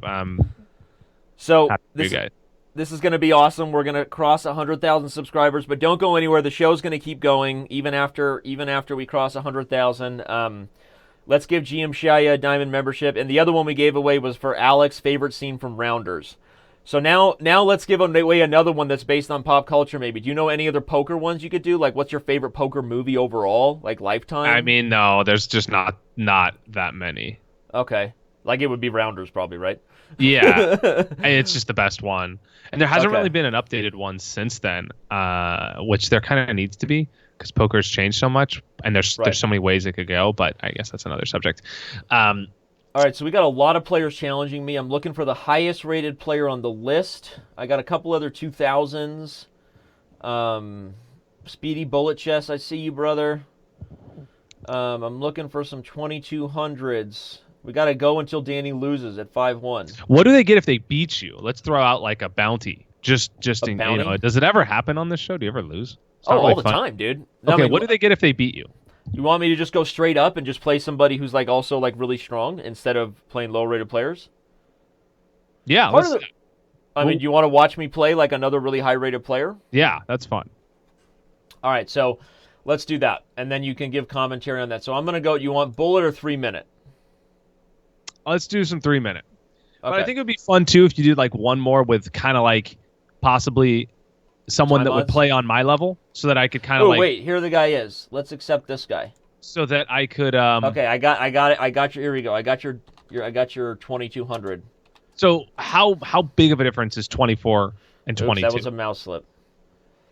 It's a big difference, but It's not nearly as big as the last one, obviously. So can you recover? Is this a bad opening that you just did? Like this mouse slip? Does it cost you? It's definitely hurts my chances in these. That was a bad mouse slip because part of my thing is like I play positions I know really well, and then if I'm being serious and want to win.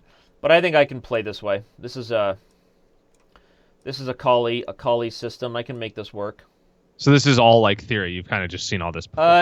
This isn't 100% like sharp theory like the last ones we were playing, but it's definitely a position I kind of feel like I know exactly what I want. Wow, it seems like he does too. I mean, he's moving super fast. So now I'm okay with this. I'm going to try to simplify into the isolated queen pawn endgame. It's crazy, like in such an early stage of the game, you already see like how just the whole end of the game, and just like what well, I see what I want. Yeah, like with where I want this hand to go. If you're talking poker. Yeah, I guess it's the same. Like even pre-flop, I know exactly what's going to happen on the river, type of thing. In a lot of scenarios, I guess I understand. That was a good move and an irritating one. So I have to be a little careful now. Are you there? You're cutting out on the stream. Alec, I can't really troubleshoot you right now because I'm playing a 2260 at Bullet. You there? How am I? I can hear you now. There you go. Now you're coming back. Okay, yeah, I just did the old-fashioned reset. So what's he doing now? Does he want to develop this bishop, or what's his driving that bishop? Seems like it needs to kind of take action. He's got to deal with the d pawn. That's the thing. He's got to deal with the d pawn. And I'm sitting here just like trying like heck to anticipate the moves. You know what I mean? So that I can move instantly as soon as I have the opportunity. Oh, but didn't you just give up that pawn on a3? I did. Was that a mistake? Yes and no. It's very risky for him to take it. Because he's in such a bad position, right? Yeah, because I've got all these open files. I was calculating some tactics, so it would have been really risky. Maybe he should have. I don't know. Maybe he should have because he's kind of behind, right? Like he kind of needs to be more aggressive when you're behind and not just like try and make something happen. We've lost your camera, buddy. Just FYI, if you want to do another reset. Really? I could totally see myself. Maybe it's just on my stream then. Maybe I should. All right, now I'm doing what I said I wasn't going to do. I'm troubleshooting in the middle of a Bullet game with a 2200. No, all right, look at that, 9,999. We did it, 100K subscribers. Woo! Party. Congrats, man. That's awesome. We did it. Yeah, I don't know why I can't see your. I'll troubleshoot your camera in a minute, but we can't stop right now because I got to win this game. No, you got to win the game. So I'm trying to develop a plan of isolating his d-pawn even more. You declined the draw. I love that. He offered the draw. Isolating the d-pawn even more, and then maybe getting an attack going as well. I'd like to play rook g3. There you go. Now you're back. Awesome. So how big of a deal is him losing like that one pawn? Is it just game over if he's down a pawn? No, I mean, not always. Ooh, that's a pawn I might want to grab. It's not always just game over, but it's... So why would he do that? Why would he give you that pawn? Well, he hasn't given me a pawn. Oh, if I took it, he took the c2 pawn. That's why he did that. Whoa. Oh, okay. He's defending. I'm down on time, Alec. This is going to be scary. Yeah, this is tough because you don't have like a... Well, no, you got a lot of openings to his king. But he's got some openings too. I mean, there's a lot. I feel like there's a lot you got to think about in this endgame scenario, right? It's not like just super intuitive movement. Yep, that's the problem. You're right. This is not the ideal way to win a chess game in this. I told you this time thing was the move. It's the only way. I love it. This is like so much pressure right now. This is the way. We just revolutionized your chess. Yep. I haven't felt this nervous in so long. I don't want to lose. Especially for your 100,000. Oh my gosh, you're giving... Oh no, you just got the piece back. Okay. Well, look at you go. He's got this barricade going here, but you got the threat, so... Oh yeah, but I just blundered. I'm blundering away the game. Oh wow, now he's winning. No, he's not. Oh, you're right. Oh, but he's going to win on time. Oh my gosh, we did it. It's sick. This time thing is the move. Wow. No. You needed like another 2 seconds. I just needed like not even like 1 second, and I was pre-moving to mate. Oh, I was crushing This is it. but he got me. We found your sweet spot. This is it. 2270. Oh, look at he just gained 10 points. No. If I play this guy, if I played a match with him like this, you're looking at like 8 out of 10 for me. Wow. I really think so. I lose. This game I also was troubleshooting you, and I mean I don't want to make excuses. I tried my best. But tried my best to get one for the fan. You did, man. You like pulled all these Skype camera issues. Yeah, the pre-Skype problem troubleshoot. This was good. I mean, this was this was a lot of fun. All seriousness, congratulations, Bubak95. Let's get that guy a 1-month diamond membership for series for realsies. He beat me. He beat me for sure. This is fun. Honestly, that guy should get a 1-year diamond membership for beating me. Let's be generous today. That's pretty valuable.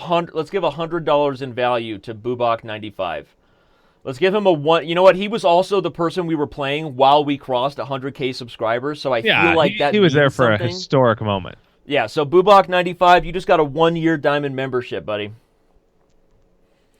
You are welcome, man. This is just crazy, though. I was frustrated right there. Yeah, I saw that a little bit of frustration.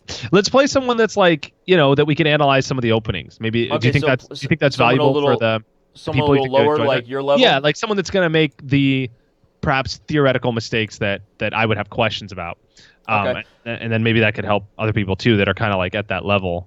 Yep. To get some free training from. I guess I should still play 5-1, so it's exciting, and then most of the education will come in the analysis. Yeah. We got to have a little bit of pressure, a little bit of heat. All right, I got it. So we're gonna play another 5-1 game, so the game is exciting, and then we're gonna review the game. I'm looking for a lot of the players challenging me right now are higher rated because it's nice to know some higher rated players are watching the stream though because they jumped all over this opportunity. Excuse me, to beat me 5-1. So I'm gonna take you down, Bubak95, but I am so proud of you for getting that 1-year diamond membership. Here we go. This is our guy. Oh, it's 3 minute, but okay, it's still okay. I'll set my time to 1 minute. So we'll still have a game where I have to really zone in here, and then we're gonna have some analysis. We got another Sicilian maybe. Aha, so this is actually a little bit theory. Oh, wait a second, he challenged me to Crazy House. What? I didn't realize what he did. Oh, so we're playing Crazy House. This is Crazy House. Oh, I like it. I don't. I was enjoying sticking with chess, but okay, this is Crazy House. Somehow he I mean, my opening is not good for Crazy House right now, but hopefully that doesn't matter. Make it a little more fun. All right, so I'm gonna go drop. It's fun that when you learn you're playing a different game like halfway through right. The opening sequence. Oh, that's a dirty move with that pawn right there. That's a really annoying move for him. That's nasty. This isn't a great position for me, Crazy House style, but okay. Okay, but now I'm going to start rocking his world. He gave me the wrong piece right there. He messed with the wrong cowboy. Oh, he's giving me the queen. We love it. Okay, he gets out of dodge smartly. Oh, yeah, but the queen's valuable, but it's hard to find a place to put it. Is that right? Like in this scenario, you don't really have a good... The queen is not the most valuable piece when it comes to Crazy House. If there are people unsubscribing to make sure the stream continues, stop doing that. We've gotten to 1,040, and then all of a sudden we start dropping a ton of subscribers. Crazy. I think people are unsubscribing so that the show continues. Yeah, guys, we're hanging around. So you almost want a knight in Crazy House, right? Like that seems. Knights are the bees. Knights are just dirty. Yeah. Yeah. What I really want to do now is go get. Wow, unsubscribe. People are unsubscribing. It's amazing to me. A ton of people unsubscribing. So don't you just want to take that knight with your bishop just to kind of like have another knight? Oh, you already have one, right? So you don't really care. Well, I don't know. Maybe I shouldn't have done that. Yeah, I keep forgetting this is Crazy House. C5 was a really good move for chess, but a terrible move for Crazy House. Now I'm in big trouble. I like it. This is actually more of a sweat than it should have been. He's got I'm you. playing him with 1 minute too. I forgot. He's got He's some winning. He's got some ammunition. He's totally winning this position. Oh wow. Yeah, he's actually playing pretty well too. Yeah, he's totally winning this position. And I forgot. I didn't So know doesn't he bring the House. rook down? Does he bring the rook down? Oh, he brings the bishop. I would have brought the rook on D1, but I guess that's fine too. You got 13 seconds too. Yeah, I need to run out with my king. I'm gonna lose this game for sure. It's crazy. We found another weakness. Don't tell him what game he's playing. I'm gonna lose this game for sure. Yeah, you're in a lot of trouble. No, well, mainly the time is just out of control right now. Yeah, absolutely. Well, you have a queen though, so you might be able to find a checkmate here. If I do, I'll be so happy. You could drop the queen here somewhere, right? Don't you just drop it on? I only have 7 G3, seconds. G4. I'm gonna drop it on G3, then rook on G1 or E1, but I don't see the mate yet. Yeah, but it feels like it's coming somewhere. It feels like it's coming for sure. I don't know. You know, you have the rook and you got the knights, you got the pawns. It just feels like it's coming. Yeah, I agree. Keep moving. I'm not disagreeing with you. Just keep moving. There you go. Pawn. Did you do the pawn? Okay, I would have done the pawn too. Wow, you might. Oh, he has no, I couldn't move. It was mate in 1. Look, queen takes E2 was mate. Where? It was mate on the board. Queen takes E2. Oh, wow, that's crazy. This is good. We got your sweet spot. We got right at the time where you need 1 or 2 more seconds to win the game. That was ridiculous right there. So we can't analyze this one because it's Crazy House. So let's we can't analyze this one because it's Crazy House and because it was ridiculous. So all right, well, G said, "Wood, I'm not giving you a diamond membership because you're already a diamond member. Plus, you tricked me. That was hardly even cool." So you just lost like 350 points in your rating. It doesn't matter. It's only Crazy House. But all right, let's take on somebody like we said about a level we can set the like time. 11, 1200.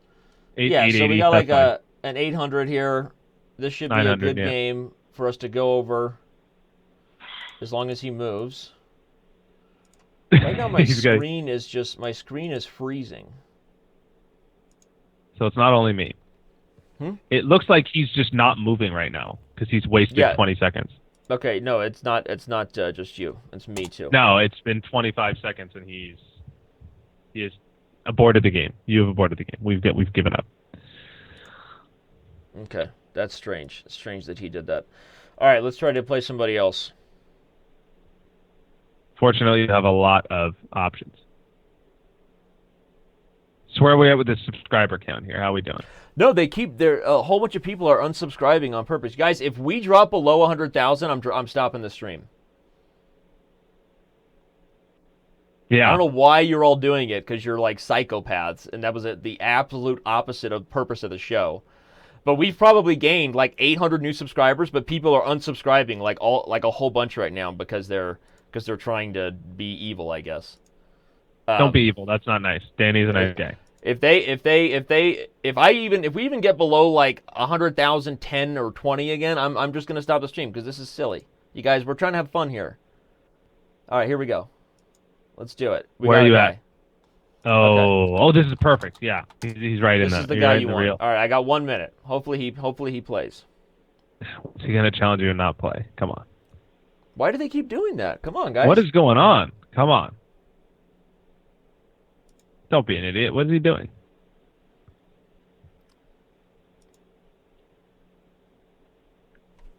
So how many moves does white have for an open? It has E pawn. Well, you can play. I mean, you have a ton, really. You can play E4, D4, C4. You have a ton. I mean, you could play a knight too, but it's gonna lead to like it's just kind of exchanging moves, right? Like you're just playing the knight before the pawn, but it's sort of like there's only really 3 sort of openings, right, with those 3 pawns? Well,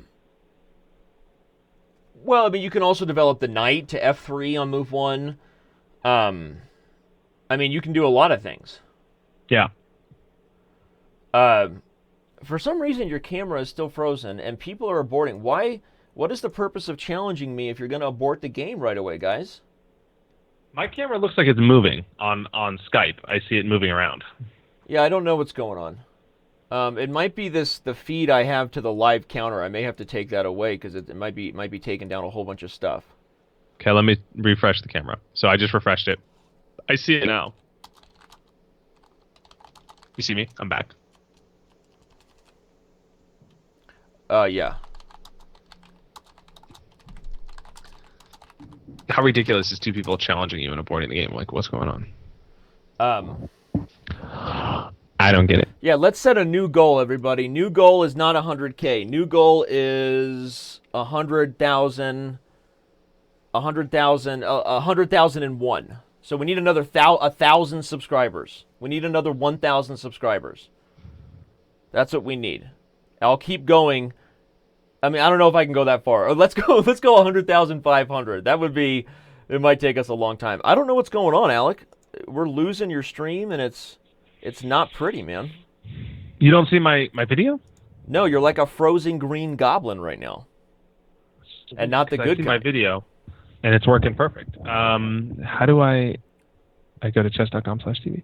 So if I hit play on chess.com/TV, how much of a delay is maybe there? close out of some of the other stuff, and that'll improve your connection here. But I know your time is coming to an end here pretty soon, right? Yeah, I'm checking out in a minute or two, anyways. We can call it right now anyway, and let's give Alec Torelli a big round of applause. I'm going to bring on our next guest. Yeah, sounds Alec, good. Alec, this was the best. This was the best time I've ever had with a poker player talking about chess. Well, thank you. Given I've had like 3 of those experiences, and you were in 2 of them. Well, that's good. It means we did better than last time. But still, it was one of the best times I've ever had. So. We crossed 100,000 subscribers with you on the air. You were a part of Chess.com's history, so we love you for that. Yeah. Hopefully we get to 1,500. That's our new goal right now.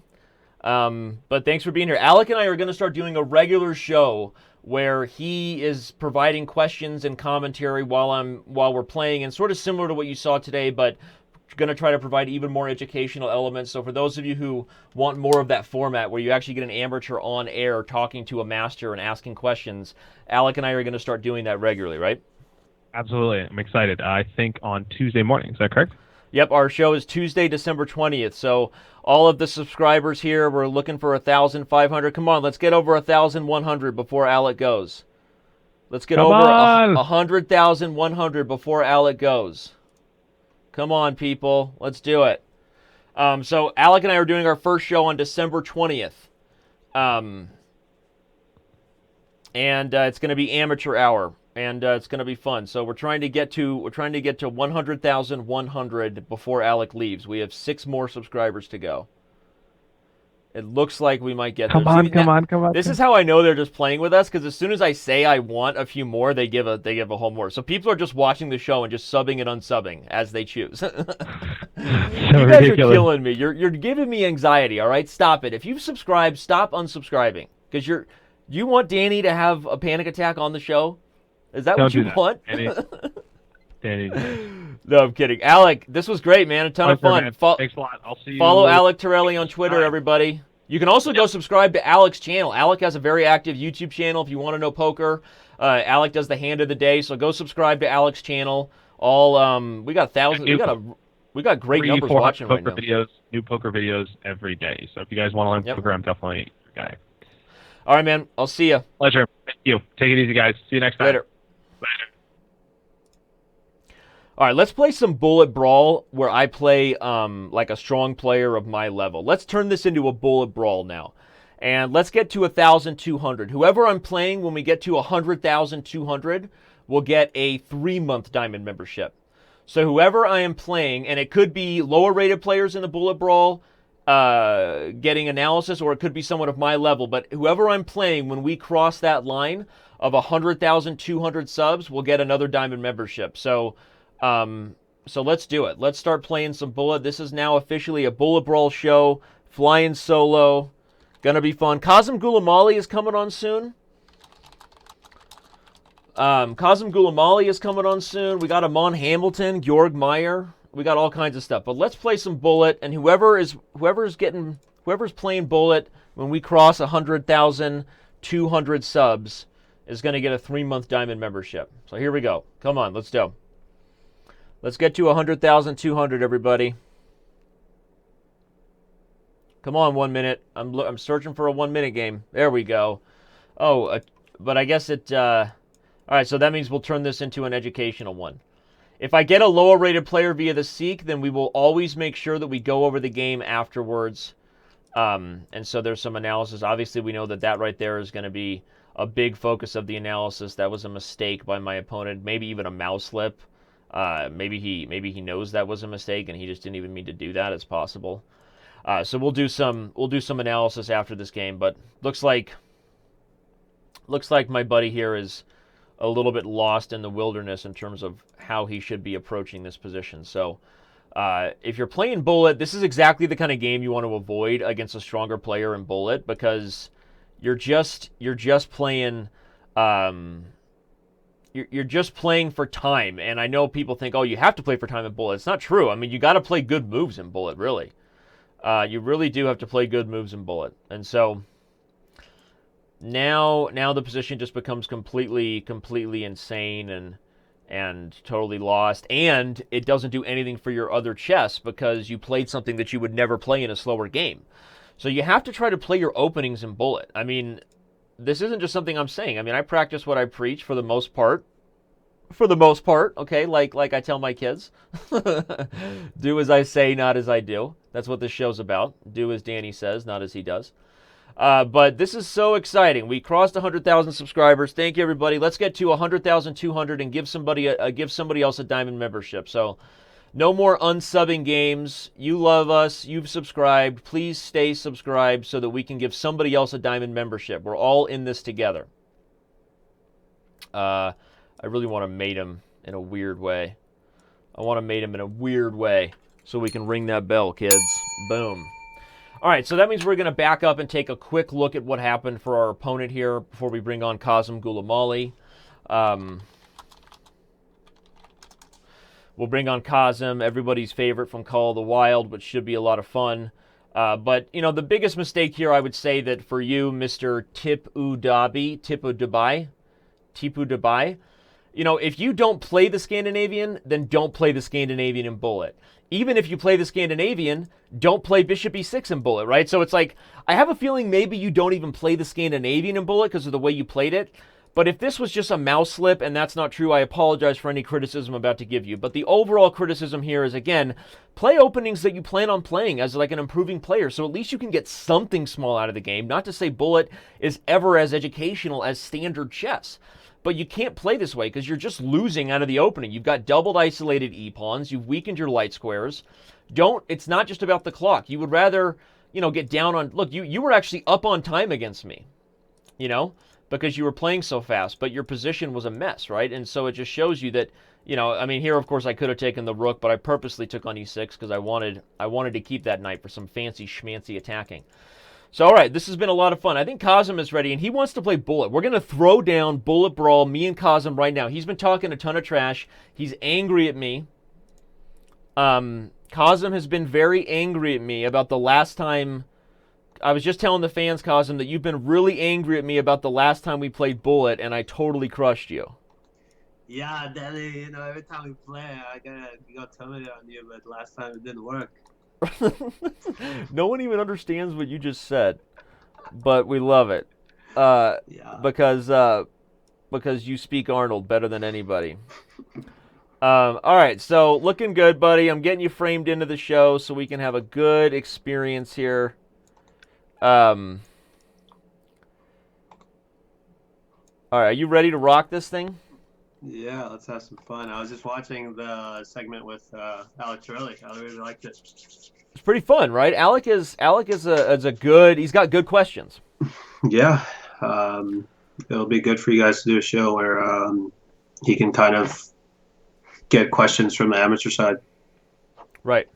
All right. Cool. Well, I'm glad you approve of that. Yeah. So okay, so we got you on the show here. We're gonna have a lot of fun. You and I are gonna play some Bullet, and then if I beat you badly, then we'll move on to Crazy House. Yeah. All right. So, and if I'm still playing Cosm by the time we cross 1,200 subscribers, then I will give the next person after that a diamond membership. So, let's get this party started, Cosm. I'm gonna challenge you in live chess. You ready? Yes. Gulamali rises. All right, buddy. Here we go. Bullet Town. Population us, bro. Oh, wait. Are you still higher rated than me? Oh, my gosh. We have the exact same rating. Oh, my God. It was meant to be, Danny. It was meant to be. We have to do it. We have to get to the chopper. Now. Not tomorrow. Oh, my gosh. This is going to be crazy. The problem I have with the way you play bullet chess is that it's not very good. Oh, That's the problem I have with it. Danny. I'm just kidding, buddy. I mean, you're so great. I love you so much. Oh, Daddy, give us some space here. Oh, looking at some squares though. The diagonal. I don't know what's going on here. You're right. I'm playing terribly. You're right.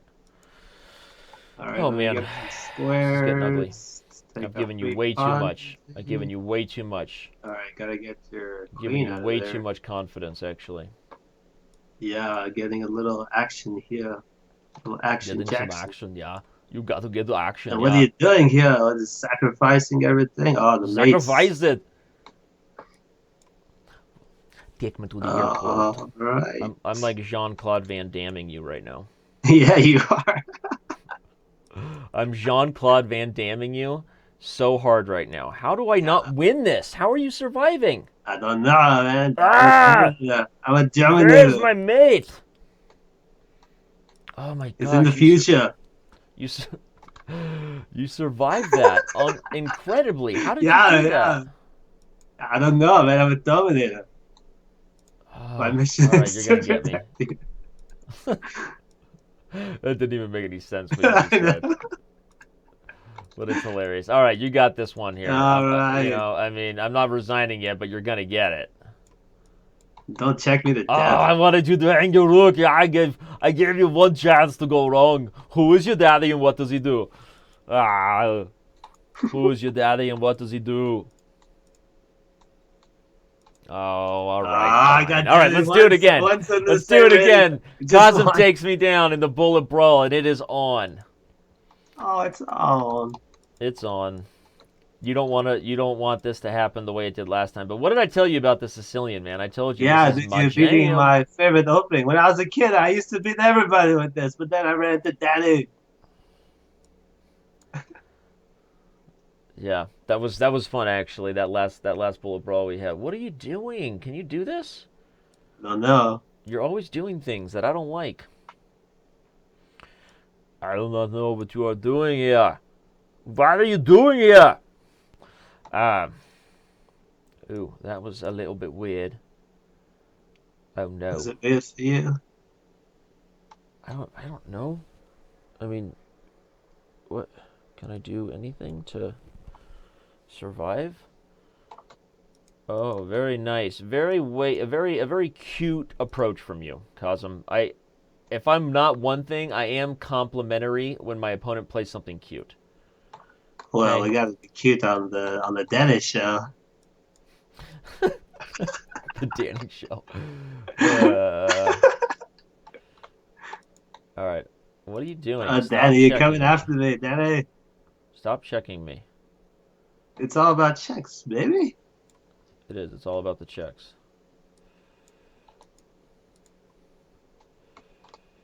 What are you doing now? No soup for you. No soup for you. Oh, Danny. Oh, I blundered it. No, Danny. Oopsie. Oh, and then you got me again. You silly dog. Oh, I was winning that one on time, too. Okay, this is fun. This is what I wanted. I wanted it to be a bullet brawl. You're going down, homie. Oh, yeah. Danny's down 2-0. Oh, you're playing the Mark Gavin, yeah, the Cyril. How's the Cyril? He did okay, I think. I think it was fun. He beat everybody badly, but we had some technical difficulties. We're going to improve it next time. But it was fun. So I think he enjoyed it. no, he told me he did. It's good that Chess.com's done some other events. Oh, look at that knight, Danny. Look at that knight. Did I just trap my knight? I did, totally. Totally, dude. Totally, dude. Dude, you just trapped your knight, bro. Oh,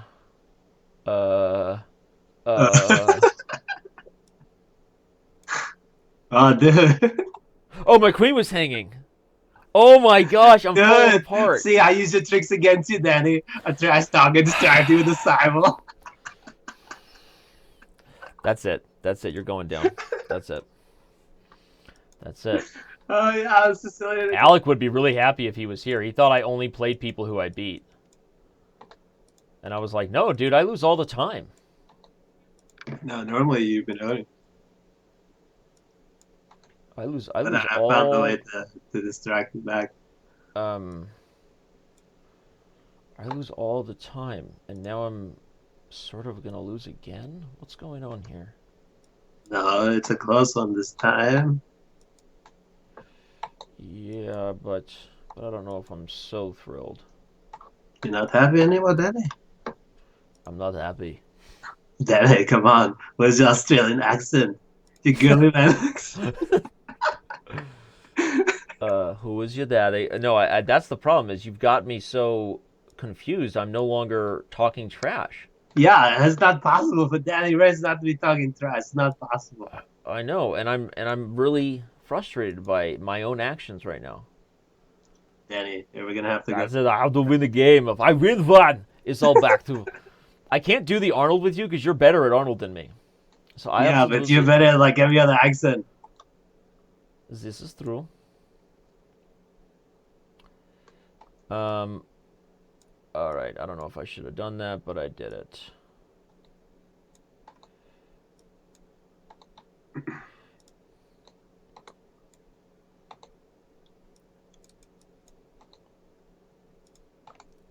Oh my gosh. I'm falling apart at the seams here.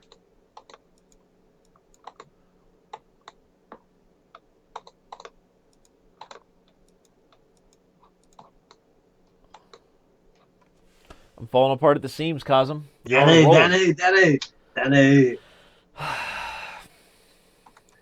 right. There you go. All right. You need some Forrest Gump in your life, huh? Is that what you need there, buddy? No Forrest Gumps, Matthew. Come on, buddy. You need that Forrest Gump. That's right. It's a test of time. That's right. Where's Gary Kasparov when you need him? True test of a man is not how many games he wins, but how many times he goes to space in a movie. That's the true test of a man. That's right. Ain't that right? That's right. How many times y'all been to space in a movie, Matthew McConaughey? I've been to space in 7 movies. Are you serious right now? That is the worst move I've ever seen you play. Ever in my ever in your life. I don't want your life. I'm gonna go take there. Oh man, he's solid. He's turning back to Danny. He's turning back to Danny. That's hilarious. Oh, no, don't take my rook. Now, come on. I wanted the guy to keep him. I don't want your rook, dude. I want the whole thing. You know that. I want your life. Well, life? I want your life. There. What? My? I don't want your rook. I just want your life. Oh man, you really do want my life, huh? You can't have her. All right. I want more than her. I want everything that she's about. All right. She's just my Jenny. I mean, come on, man. You don't got to take my Jenny away from me. That's hilarious. Your Jenny. Oh, yeah. Oh, my God. I did it. I blundered. Yeah. I played what Danny, you were waiting for. Yeah, bring that back, Danny. Yeah. I played what you were waiting for. Yeah. Oh, yeah. I think I need it again.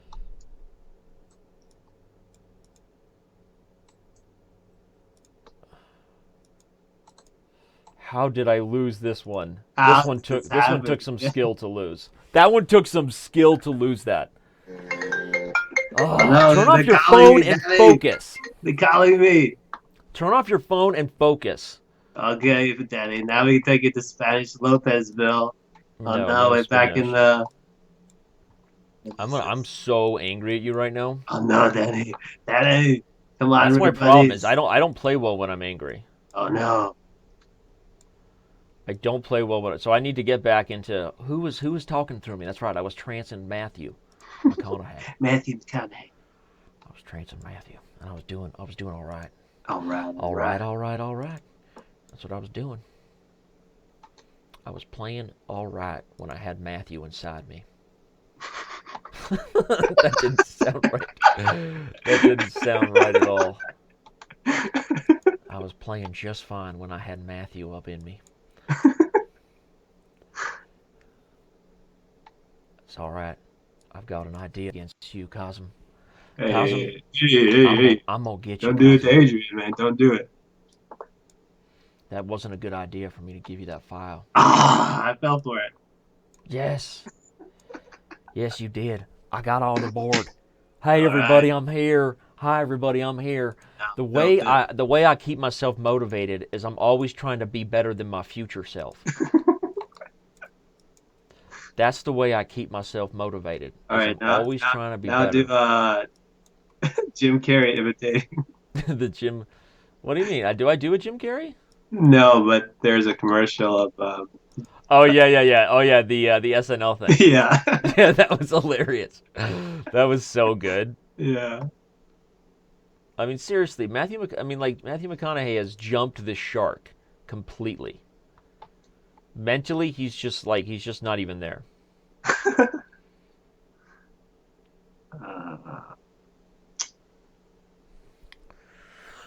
I have to figure out how to get out of this one. You got me in a good bind, yeah? Who is your daddy and what does he do? Oh, really, right?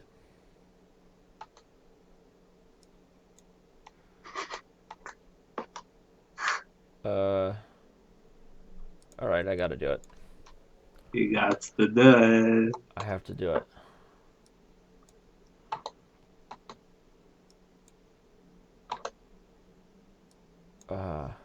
What is going on here?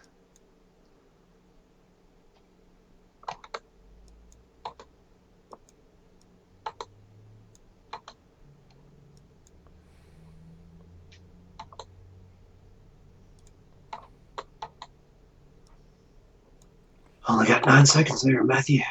You better move it, son. Yeah, Better move it or lose it, sister. Matthew You better McConaughey's lose it. coming for you. What am I gonna Move it lose or here? lose it. Gonna lose my wife. You're Gonna lose losing my your wife. You gonna take my wife from there, Johnny? Gonna take your queen? Yeah, so your wife. Gonna get your king now, buddy. Yeah, your king's mine, buddy. Gonna flag you now. Stop free moving. I can't free move with you. God. Oh my gosh. Dude, Yeah. I'm like, and I was up so much time on you. Like, I'm freaking out right now. I can't, I'm like, you're totally inside my head. Oh, Danny. Come on, we're on the so same frustrating. wavelength, Danny. Yeah, I'm in your head, in my head. It sounds Come on, Danny.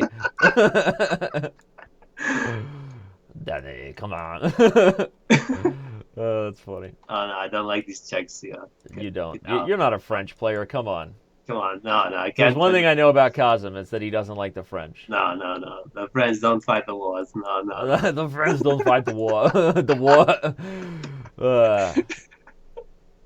Whatever happened, like, who decided that Arnold Schwarzenegger was the best possible person ever for those mobile strike? For which ones? Can I do it? Can I go for the cheesy against you? I want to go for the cheesy, but I'm not going C6? to. I want it. Oh, no! You pre-moved it, yeah? Yeah. I will get you. Mobile strike. I don't know what mobile strike is. You've never seen his mobile strike commercials? No, I got to get my king out of here. get down. Get down again. I got to get my king out of here so I can. No, you're going the wrong way. Oh yeah, I'll go for this. Fine. What? Yeah, baby. You gotta dance, baby. I don't have much time though. Got to be quick here. Have to get out.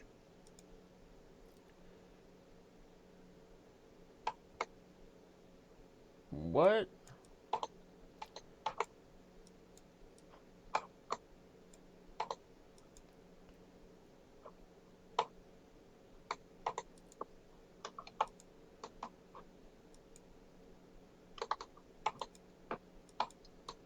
problem is last time I just couldn't keep up with the pre-moves with you. Every day is a new day, Danny. Stop pre-moving so much. No! Although that's how you beat me. That's how I beat you that time. I was just pre-moving my way all over your face. Remember that? Yeah.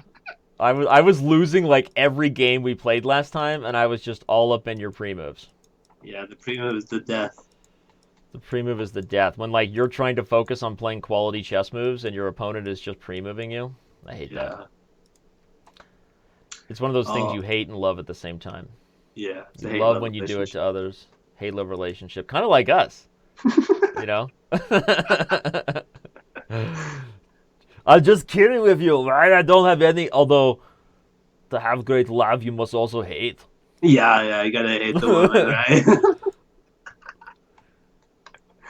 I don't really like the way I played this game at all, but okay, it's happening. Okay, you hate it and you love it, like we said.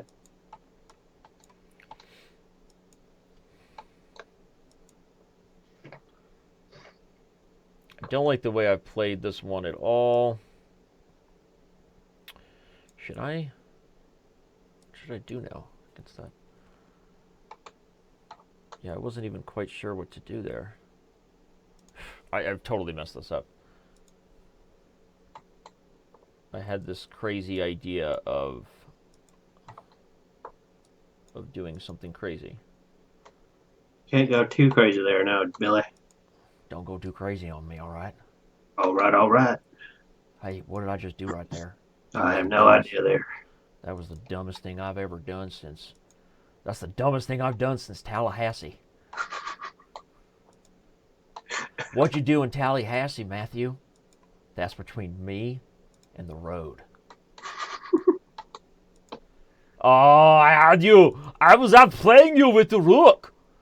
Yeah, the rook was too strong for me. Now you're taking advantage of my pre-moves. Yeah. You're being cruel to me. Haha. You didn't see that coming, did you? No, I didn't, boy. Matthew. Oh, you give me the rookie cookie. I gave you no, you can't run forever. Oh, the flagging, yeah. Ah! I hate when you do it. I hate when you do it again. You're up 7-2. This is so irritating. Yeah. The bishop g5s, yeah. Yeah, you come with the pawns, yeah. I'm going to crush you. I'm going to crush you. Crashing. Remember that time where the one guy got the crushed one? That's what you are going to be right now. You remember that one? Go ahead, take the rook and see what happens to your dark squares. Dark squares, yeah. They're rising. Your dark squares. Everyone wants to ride on my dark squares. All the boys, they want to ride on me dark squares.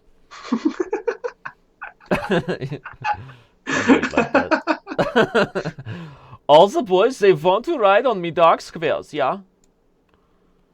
How are you getting away with this one? Oh, you are so very tricky. Tricky. You are so very tricky, Kazum. Kazum, I love how tricky you are. Oh, thank you. You're always tricking me, that one.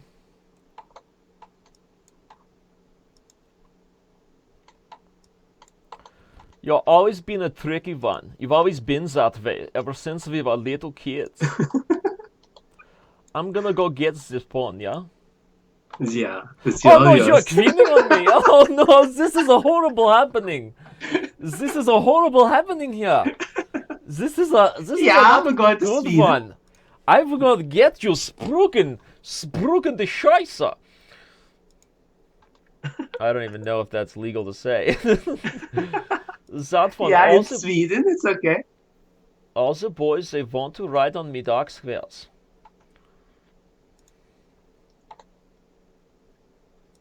This is not good for me, Isa. No pieces, just pawns. Nothing I'm doing here is a good one. I'm doing the bad moves, not the good ones. All the moves I play are bad. Why must you do the queen trade, yeah? That was not very nice of you, cousin.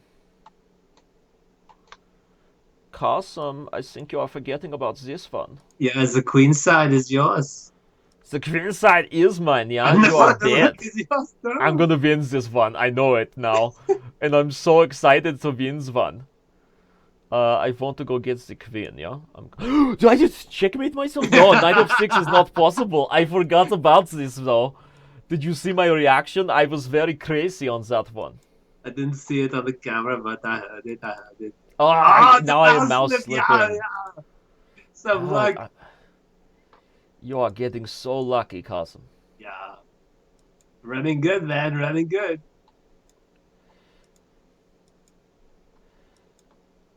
No, oh, yeah. Running in all of these ones. I am blundering away every single board. I'm going to get you now. I'm going to get you. It's going to make you my daddy. No, you are not going to make me your daddy. I am getting you. I'm getting you, Kazum.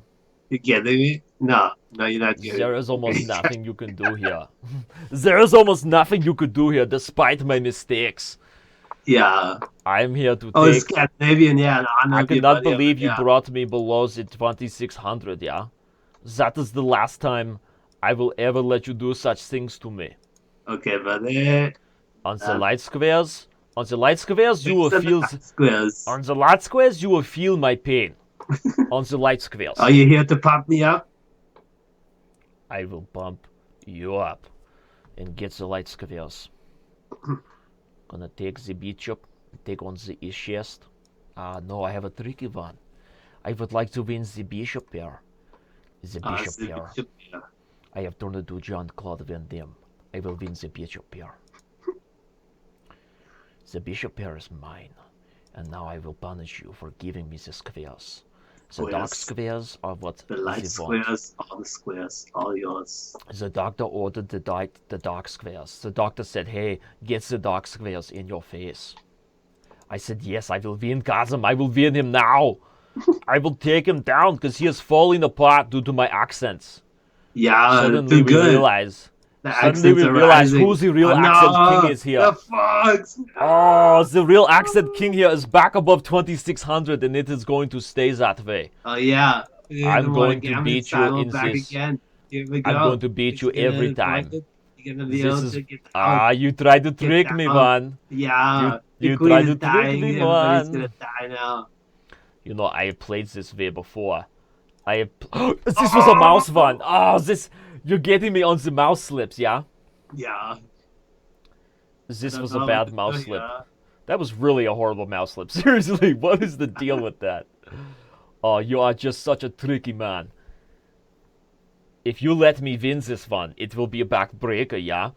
It will be crushing one for you and the Kazum team. Team Kazum will lose all confidence in mankind. Oh my gosh, that is very bad for me. Yeah. You are going to win this one. But I will do my best to die with honor. Like every Keanu Reeves movie, I will die with honor. Oh no. This is going very badly for me. I am prepared to sacrifice everything in the name of honor. What am I doing here? In the name of honor. I don't even know what I'm doing in this position. Stop it. Stop it, Kazum. You are misbehaving. Oh man, I'm so down on time though. I got to get out. Yes, this is a good one for me now. This has turned into the good one. It's a good one. The Chekaroni. Yes, but you did not see everything that is coming for you. You have not seen everything, Kazum. And you must see everything against me. Yes, now I will go get you in every level. It is over. What is going on here?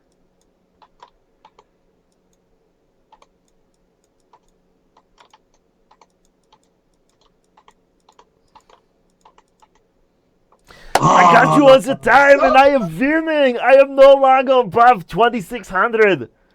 I am no longer down. The comeback continues. Yeah, remember that one with the comeback kid? They wanted me to star in that movie and I said no because I am busy. You are going to pull it together here, Kazam. I can feel your strength within you.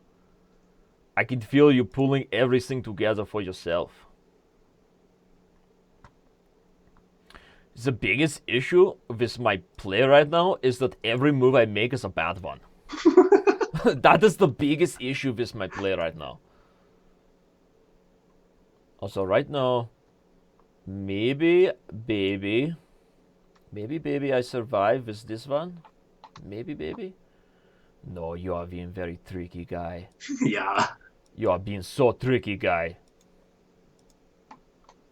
You are being way too tricky, man. Oh, now I'm losing everything. Okay, I think I just give this one to you, Kazum. You struck back. I'm very, very proud of you right there.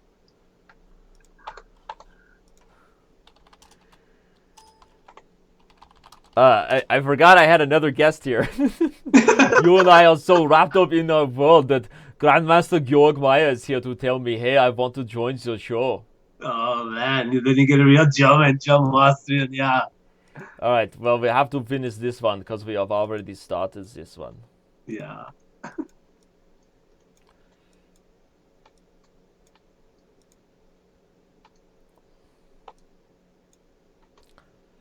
What is this things that you are doing here? What is this? Yeah, we only get this in Sweden. What is this thing you are doing here? Oh, I should do this one. Now I am big trouble, yeah? Now I have to be careful of everything that you are doing. I am going to lose this one, yeah? I think you are going to go out on top, is a chasm. Mr. Gas. I have somehow slipped into a Russian accent here. It's a very slippery game when you are changing accents regularly. Yes, you are like a Bond, James Bond here. I am like a what? like a Bond, like a Bieloslavsky Bond. I am losing everything here. You are winning a checkmate. Good job. I will give you. You beat me below 2600 again. Oh God, this guy doesn't go down. Yeah, everywhere, Matthew McConaughey. It's because I switched. Yeah, the accents, you got to get them all flowing. Yeah. I got Grandmaster Georg Meyer who wants to join for some crazy house maybe. George Meyer. You know who George Meyer is? Georg Meyer? I do. Because he's a stud. Yeah, everybody knows Mr. Captain Georgie. Captain Georgie. Everyone knows Captain Georgie because he's a Title Tuesday machine. Yeah, he's a machine. Man, I can't believe you destroyed my face so hard today. You doubled up on my score. Danny, I've been waiting for this for eternity. Well, if you stick around and watch Georg, I might bring you back because I'm not happy with what just happened. But I got to bring on Georg because I promised him a Crazy House Fest. All right, buddy. Yeah, let me know if I might be around. All right, man. Good job today, everybody. Kazum, give him and his Arnold Schwarzenegger impersonation a round of applause. Kazum, thank you. Oh, thank you. Yeah, thank you for the statue of me. Yeah, yeah. I'm going back to California now. Yeah, I'll see you guys later. I'm the governor. All right, man. See ya. All right, take care. All right, time to get a super grandmaster on the show.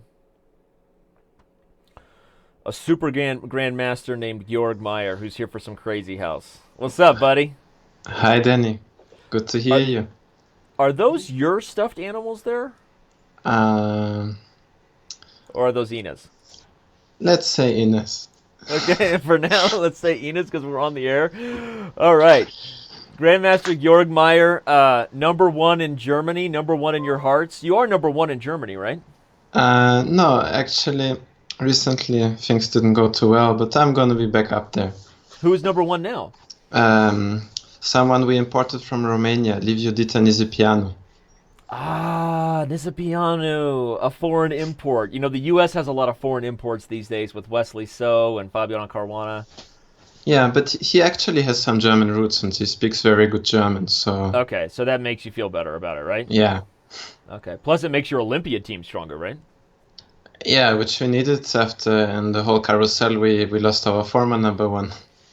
Yeah.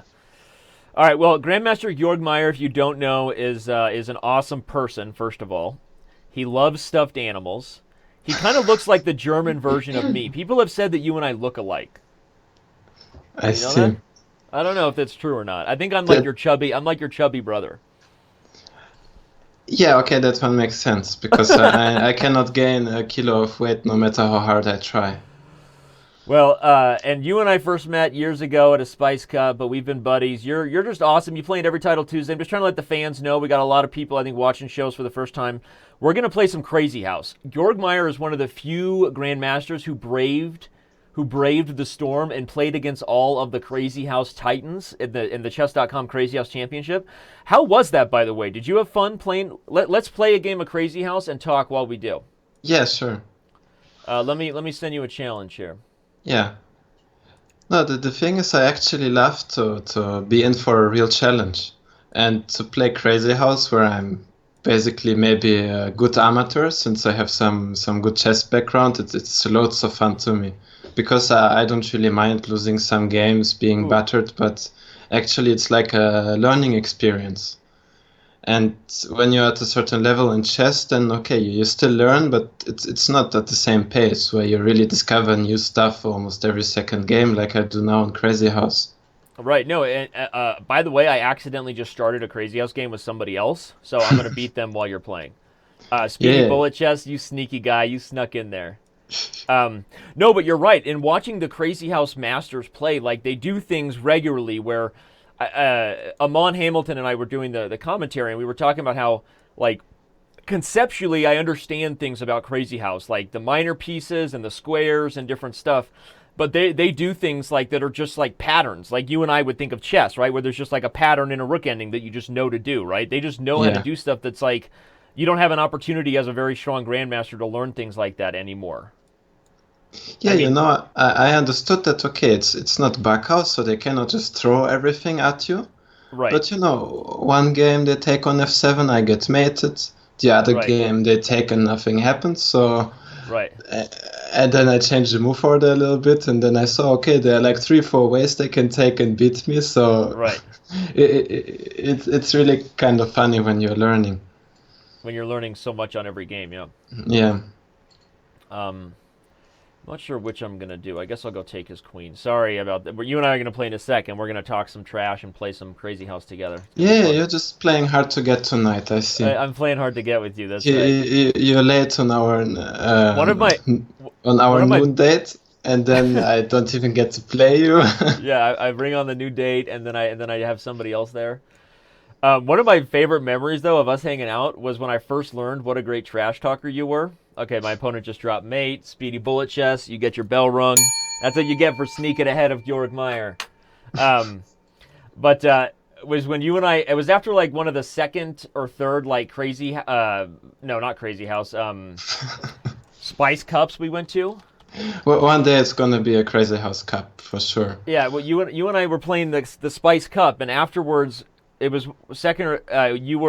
We were playing Blitz and hanging out and having a few drinks, and you were talking some serious smack. And I'm telling you, right there, like I just like fell in love, buddy. I mean, it was just like, yes, this guy can talk trash. You were destroying me.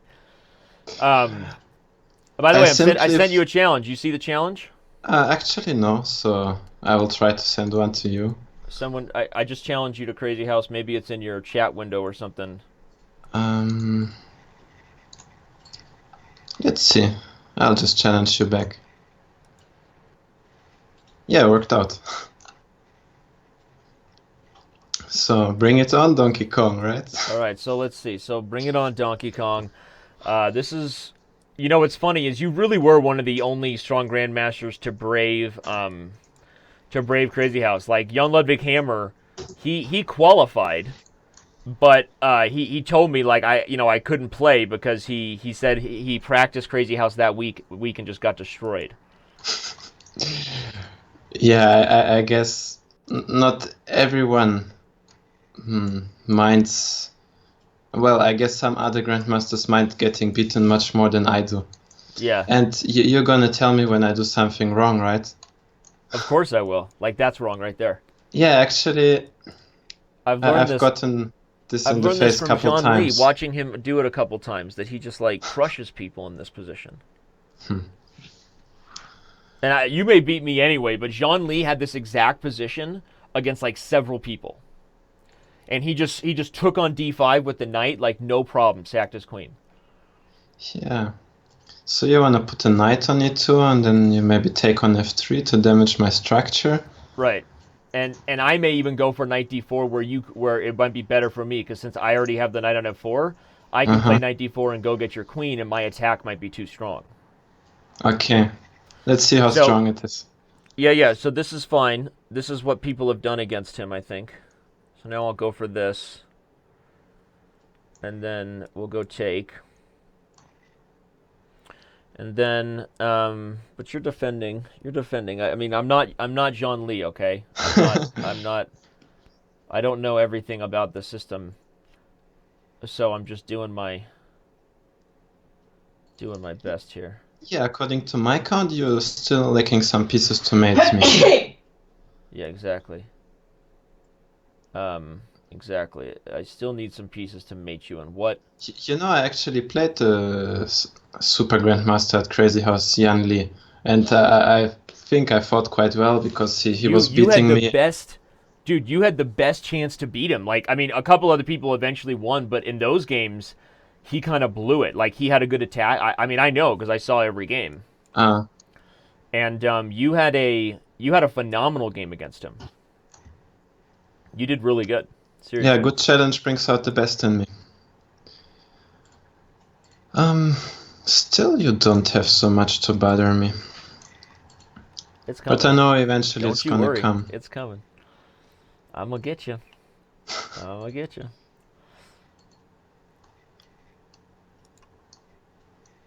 I don't know, should I take this knight on f4? You really have nothing to put, so let's be solid. You're being solid? That seems like a very Georg Meyer thing to do, is be solid. You know? I see where this pawn from f3 is gonna be in 2 moves. It's gonna be on e2 as a black pawn. That's right, and it's gonna be delicious there. It's gonna look so cute. We're almost to 100,200 subscribers. We gotta get there, everybody. Come on. Okay, I told you I'm gonna try to defend. Okay, so you're gonna try to defend, and I need. See, if I was Jean Lee, I would know how to do this. Do I drop a bishop on g3, takes, then drop another piece and try to draw your king out? Yeah, and then you will have 1 pawn left. Yeah, it seems like I shouldn't do that. I think I should build up more and not just go to sack town.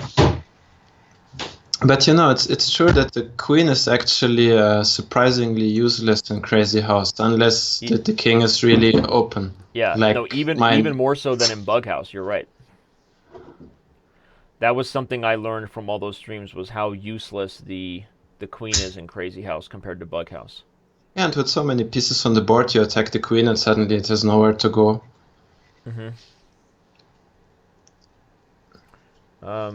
I'm surviving. Don't forget that I'm not so slow when it comes to the bullets part. I know. I know you're not so slow. I'm trying to speed up here to try to create some tricks. I wonder if I should go for the bishop or the rook, or all right, I'm gonna do this, even though I wasn't sure if I wanted to. I don't like that. I decided I wanted a rook. Yeah, I perfectly understand why. Ooh, this is not looking good at all. Because now I can take your bishop on b3, I think, and keep the... Okay, wait. So now I get a knight, though. What knight do I want? Yeah, bishop b3 was such a lousy move, just losing time and handing you the initiative.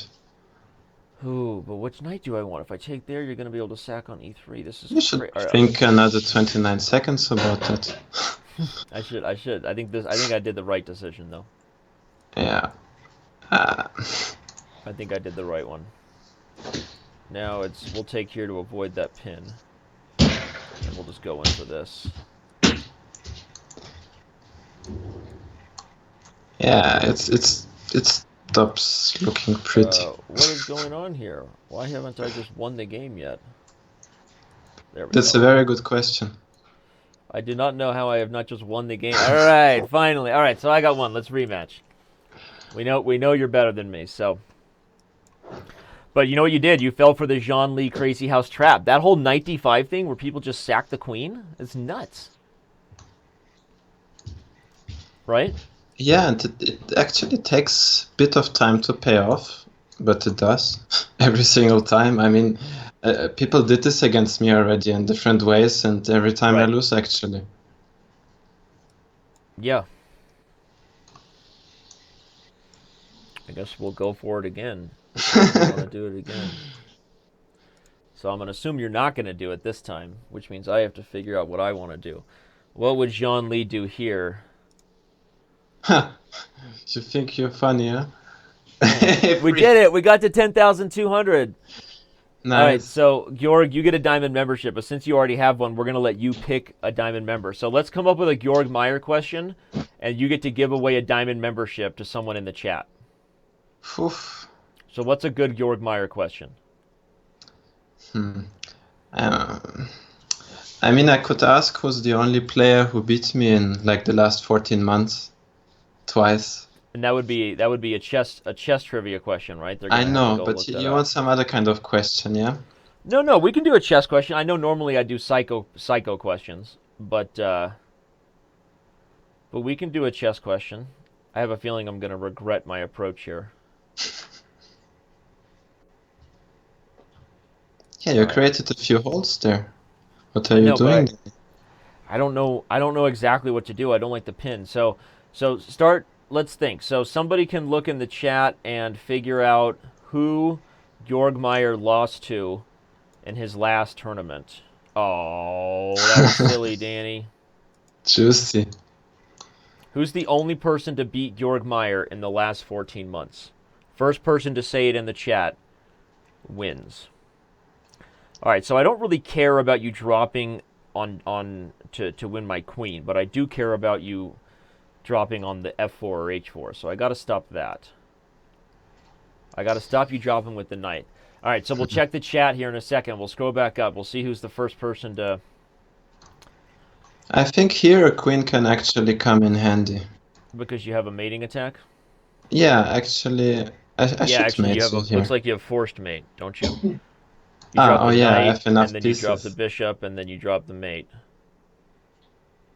I'm going to run this way and make you work a little bit harder, but it looks like you have forced mate. Yeah, also I can pick up some pieces and just be lazy. Mm-hmm. Pick up some pieces and just walk your way in. But I'll keep moving until you get the mate. Yeah, so we knew this was coming. Now You still have some pieces somehow. You even have an... Somehow I'm not mated immediately. If you had a knight now without giving up the rook, it would be over. A pawn will be useful. Yeah, that pawn probably will be useful. You sly dog.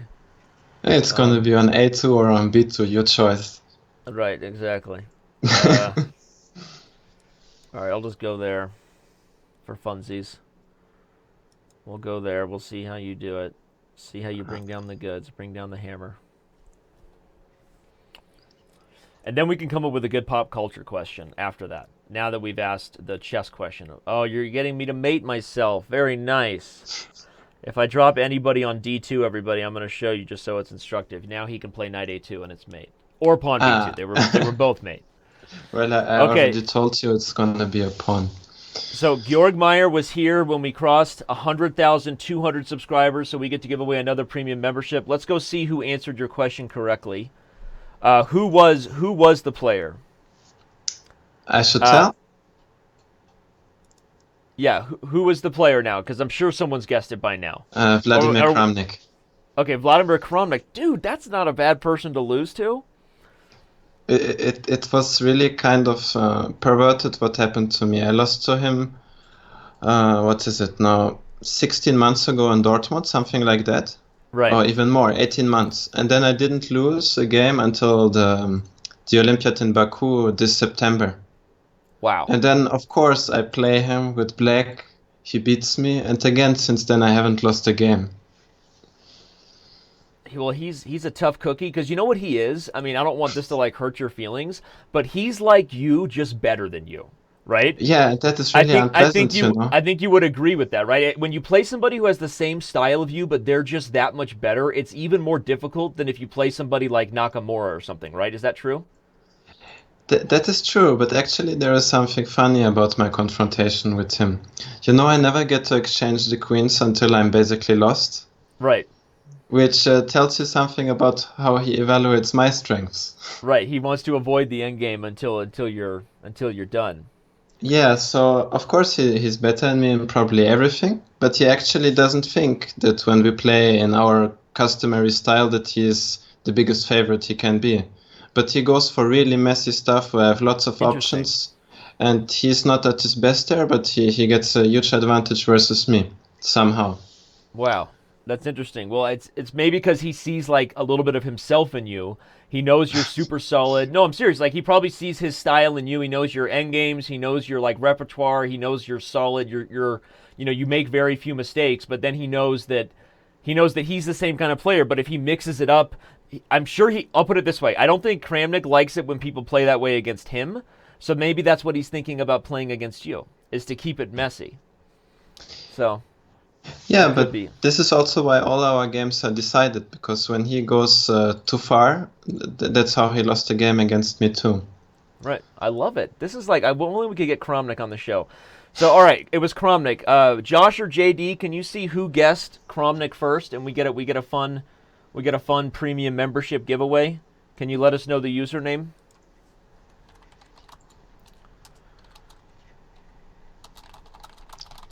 And then we're gonna have a decider, right?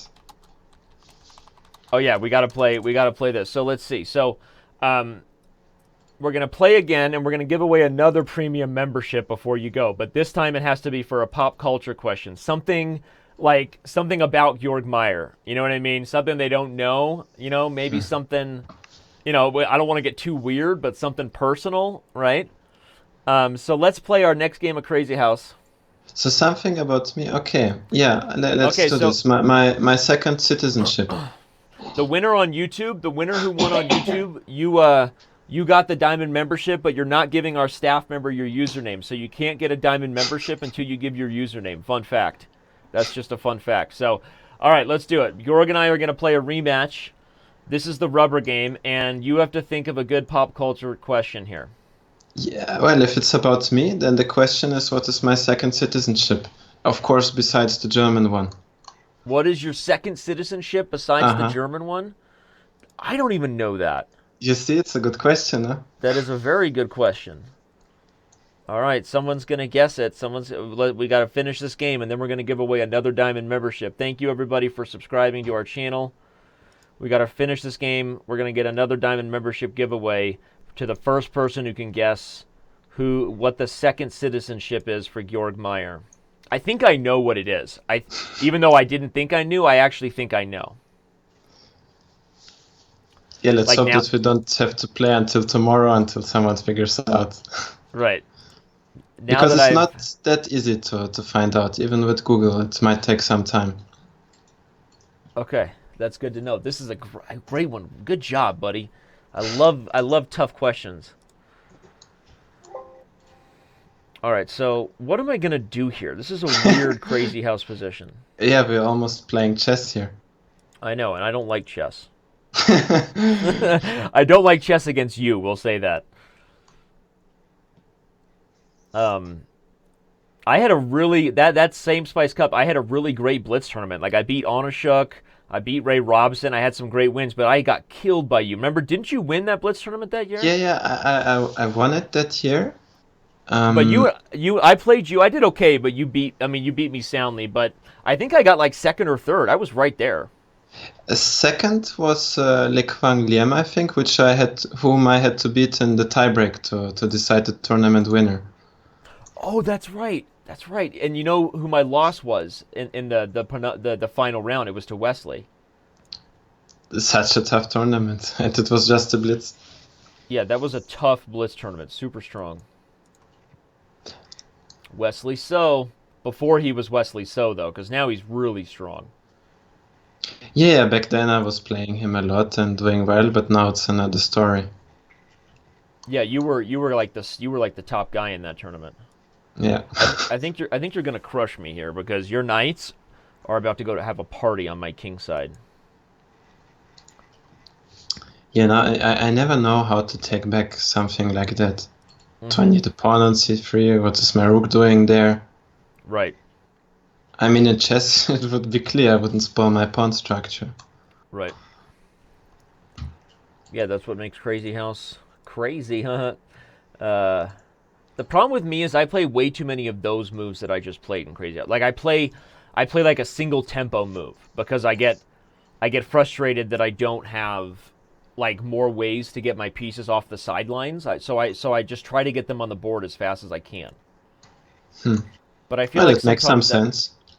I mean, it makes some sense, but I feel like sometimes it backfires when it really wasn't the ideal square for my piece.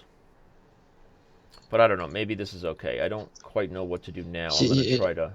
You know something weird? I always realize when I play this Crazy House and I get into a mood somehow. It's like I play chess. And then eventually comes a knight on d2 and I realize, we're playing Crazy House. Right. Exactly. Exactly, yeah. Comes out of nowhere. All right, I can't wait to see if anybody figured out this question. It's going to be so much fun. Can't wait to see if anybody figured out Georg Meyer's second citizenship. I mean, your first citizenship is German, obviously, because we know that. I think quite often it's like not necessary to take back pieces. So I will see if this is one of those times. Yeah, I think that's a good point. That's a big way that I noticed the best players play Crazy House is they never take back. Yeah, you always go for the initiative. And you regret if you don't. Yep. And I think I'm going to have a lot of regret here because I don't even have the option of giving you my queen because you got mate on h7. Yeah, so, good point. Thanks for pointing that out. Yeah, so I'm in big trouble here. This is a big trouble for me. Yeah, with this pawn gone, it will be hard. I mean, you got a lot of juicy stuff coming in. You don't even have a pawn to protect. So this is really ugly for you, since I can put stuff really on h7 tough. And g7. Yeah, just like you said. All right, I just got to move here and try to survive with time. Okay, let's take some pieces. I mean, I'm totally going to sack my queen now that I'm not just mated. For sure. I mean, I should be mated very soon, but... Yeah, otherwise I just take more pieces. Oh, now it's made. Okay, yeah. Well, I didn't expect to even get one game against you, so I think I just got lucky from that. I got that Jean Lee trap that you fell for in the first game. But other than that, I think you're a much better Crazy House player than me because I saw you playing Crazy House in the championship and you dominated. All right, so let's go see if anybody got your question.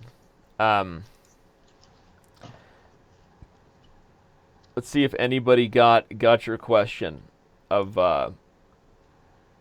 your nationality. We got to go to Chess TV. Or actually, we'll go ahead and just say it, and I think our guys will go back and see if anybody guessed that. So go ahead. What is it? It's Uruguay in South America. Uruguay in South America? Yeah, I would not have guessed that. The small country, basically, which capital is opposite to Buenos Aires. So there's got to be a story behind that. What in the world made that happen? Should I give you clues or should I just tell you? Just tell us the story, because... Okay, so the grandparents from my mother's side, the grandmother was a Jew living in Hamburg, Germany. She left Germany like before the Holocaust. Okay. And my grandfather, he was at that point living in... I think it was Hungary, and a part that is nowadays Romania. He had to leave after some adventures in his youth, let's say. He was living a while in Paris, and then he took a boat to Uruguay, and that's where my grandparents met and where my mother was born. And she grew up in Uruguay, and eventually she would leave Uruguay in her 20s and ended up in Germany. Wow. Yeah. That's a great story. And that's only the short version, leaving out all the interesting adventures. I'm sure that's the abridged and the PG version, you know? Exactly. All right, let's play a couple games of Bughouse together on the same team before we let you go, okay? Okay, sure. That's going to be fun. All right, everybody, jump into the Bughouse pool. Get a partner, because me and Georg Meyer are about to get wild with Bughouse right now. Actually, when I was studying in Texas, which by now is, 4 years ago or something like that, right? My roommates introduced me to Bughouse, and at some point we were like playing 100 games a day, but only for a very short period. I gotta screen capture your board real quick for the fans. So sorry, I'm getting a little down on time in the first game. But people love Bughouse on Chess.com right now. It is like so popular. It's 5 times more popular than any of our other variants. Crazy House. It's just so pop. People love Bughouse. Yeah, it's so much fun. I told you we're gonna do a Bughouse. We're gonna do a Bughouse championship next year. Oh my goodness! I just felt like I forgot we're not playing Crazy House anymore. I know. I was just looking at your board, and you're not in the best situation. Yeah, leaving f7 that exposed, but now it's my move, so maybe I get some stuff from you. I think I should sacrifice. I'm gonna redo the screen capture here. Nice, and then our opponents will sit us out, yeah. That would be hilarious. If what? If after you spend all this time our opponents sit us out, because when you play without increment, you can just win based on the clocks. Yeah, that is true, which I don't know if that's the worst thing in the world if they beat us, because people love beating us.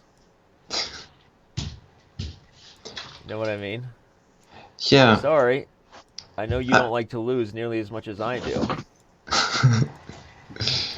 You're very welcome to give me, some material in the meantime. Just don't go out of your way too much.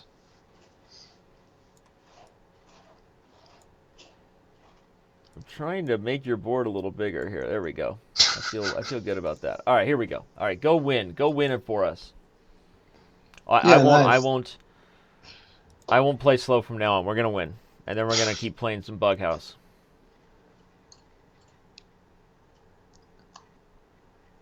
I think it looks quite promising now.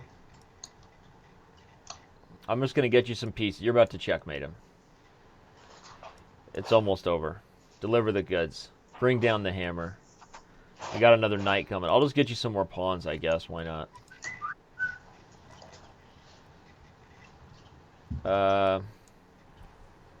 Right now I'm trying to play fast so that your opponent can't just stall out, because that's the scenario we created here. But I guess I'll trade queens if he lets me. Queen trade. Yeah, please. Oh, he just traded queens. There you go. Okay, all right, now game over. Mate won. Exactly. All right, well, we're happy with that. Now he realizes it's mate 1, so he's stalling. That was nice of these guys not to sit on the clock. All right, cool. So let's do a new one. You and I are going to play a new one. In Bughouse, I never really learned anything. There's theory in all these variants. But when you play with the same partner all over, you simply learn how to play with your partner. So this is how you can get strong without learning anything about Bughouse, really. Yeah, that's a good point. I've learned a little bit of Bughouse theory, just from people that have said things from time to time, but I don't really know much either. What I'm doing here is probably just not good, but neither is what my opponent's doing. So somehow okay. I still see your last game in the little window next to my game. You just got to close out of it. There's probably a tab on the right. You got to close out of the other game. Ah, okay. And then you'll see. All right, you guys got a ton of pieces over there. Okay, I should be fast then. When you say ton of pieces, it's time to take on f7, and my opponent takes on f2, but I should be first then. You just sack on f7 and close your eyes. Close your eyes and hold on. If you give me anything too, like, I'm doing pretty good. Like a knight is pretty fantastic here. Yeah, but I can take a knight. I mate it immediately. It's actually quite funny what happened in my game. I take f7, I take his queen, and what does he do? He puts a pawn on f7. This is how this game works. Yeah. Now that guy you're playing is somebody who looks like he's pretty good, huh? I'll just take again on f7. In this whole transaction, we must have won a queen or something. Right now, I'm just playing regular chess with my guy, trying to stay up on time. I mean, because he's moving so fast, I'm just like up a queen in a real game. Yeah, actually... what did I do now?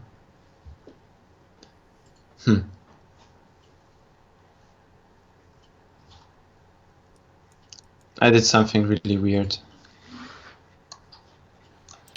Queen or rook or knight mates on my board. So if you just take his knight, it's mate. Okay, I'm mating him also.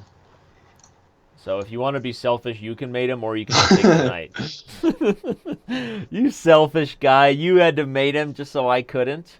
Well, it's monkey see, monkey do. That's right. Yeah, well, you did it. So let's do one more, and then... Yeah, let's play one more. Then I leave you to your things. And now... we're playing LOL, this is fake. That's who my opponent's name is. LOL, this is fake. That's a little weird. Alright, so he played a move I don't really know. I tried to play this d5 gambit. You know, e4, d5, and then if they take, you play e6. You ever seen that Bughouse gambit? Yeah, I've seen this a lot, but... yeah, well, I don't understand any of these things. If you're ever messing with Bughouse, I recommend trying that as black. It's actually kind of fun. I think it makes a lot of sense. Black gets an initiative. Black gets to develop much faster. All right. Well, my opponent again is playing real fast, but wow, we're exchanging lots of things here. I love that. Exchange everything because I'm about to get a mating attack.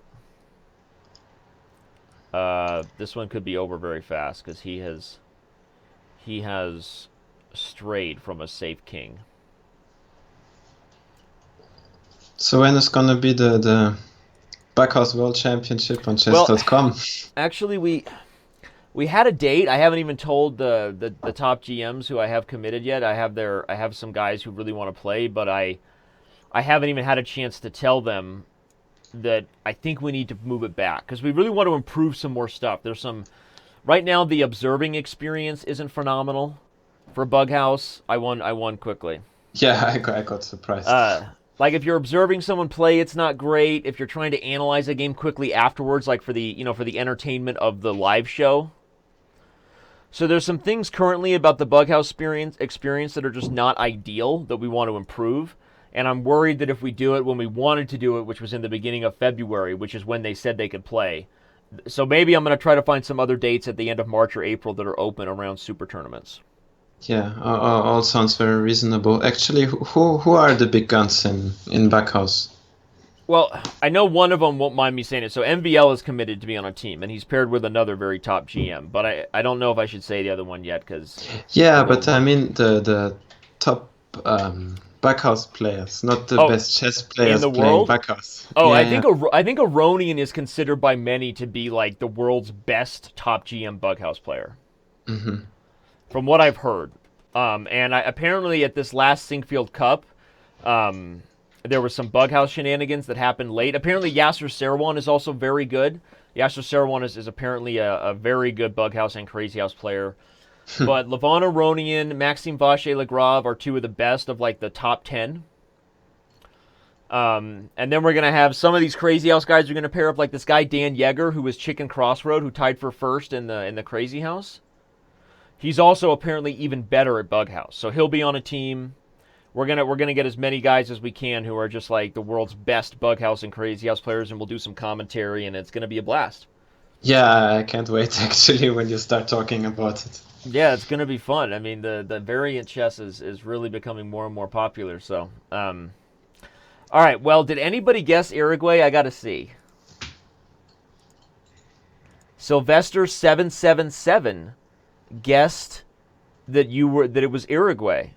Way to go, Nice. Sylvester 777. You get a diamond membership, homie.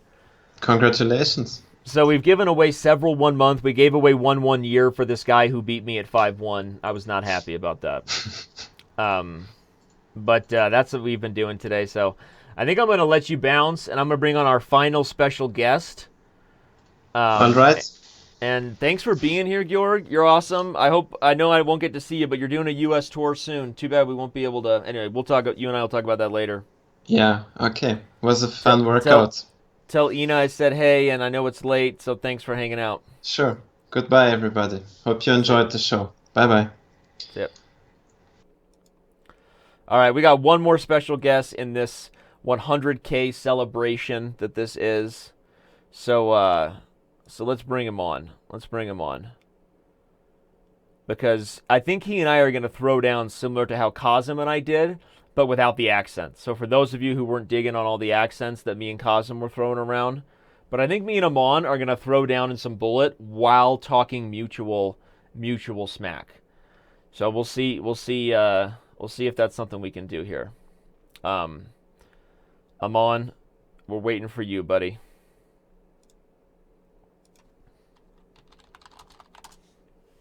Waiting for Amon. Hashtag story of my life. So I guess the Bug House was fun. Nothing like super GMs who are just so cool.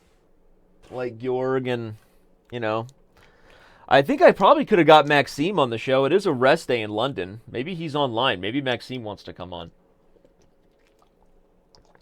This is just a party for everybody. This is a party for everyone. This is a special stream because we crossed 100K in the subscribers. So, and we've gone past that. We've given away diamond memberships. We got to give away some more, but first we're going to bring on the one, the only Amon Hambleton. Hello. How's it going, buddy? Can you hear me okay, Danny? So, how much time does it take for you to get your hair to look like that? I mean, be honest.